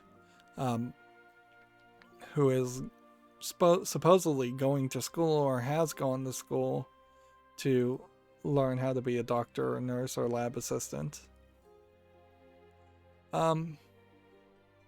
Yeah, I think at this point we'll say no to Fibertail's dummy cart because it looks like garbage, and then we'll leave the rest of the games for Monday.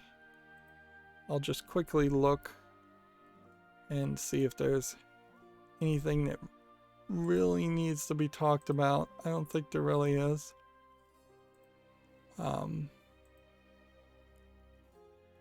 Yeah.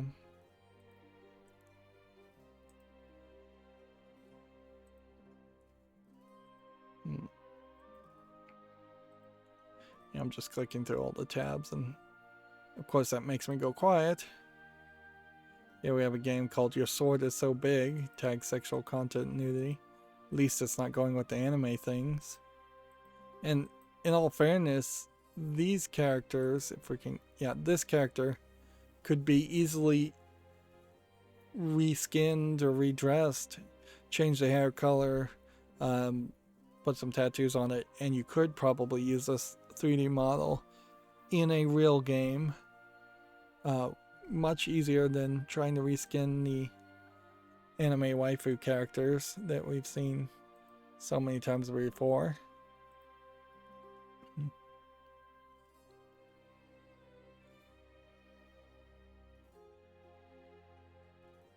Shadowverse F is apparently just an anime series. Seems to be Shadowverse Flame more than just Shadowverse F. And even on the link that they click here, that you can click here to get to, it doesn't seem like there's really that much to talk about. They have a YouTube link, but the last video they even put up was 2 weeks ago. And each of these videos are like 23 minutes and 50 seconds to the nose, which makes me think that they are literally just putting up the Shadowverse anime directly on the YouTube.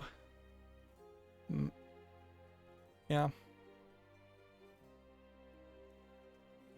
That's crazy, but it might also highlight that Shadowverse as an anime is probably not as popular as they'd like you to think. Like you're not gonna capture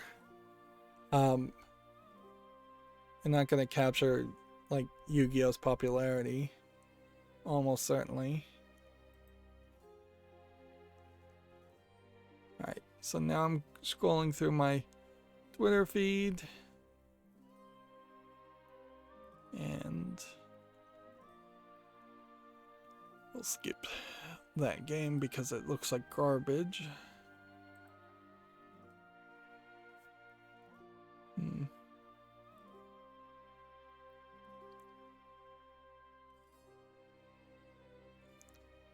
Yeah, and now I'm just gonna go through my other Twitter feeds and see if there's any new news to talk about. Yeah, I bet there isn't. Just, I guess, need to go back about 4 hours. And so if there hasn't been a new post in 4 hours, for most of these there won't be a new post in 4 hours.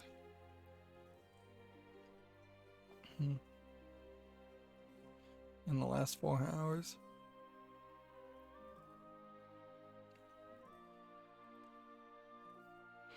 You know, we stopped covering the Humble Bundle games, and I've kind of forgotten about that I was even doing that. And it really hasn't saved me a lot of time. There's still a lot of games we're covering, and these streams are still fairly long. But, yep, that's going to be it for this one. As always, I ask you to like, share, subscribe, comment, and watch every second of my videos. If you want to friend or follow me on any social media sites, there's a whole bunch of links down below. Thank you for watching. Have a good evening.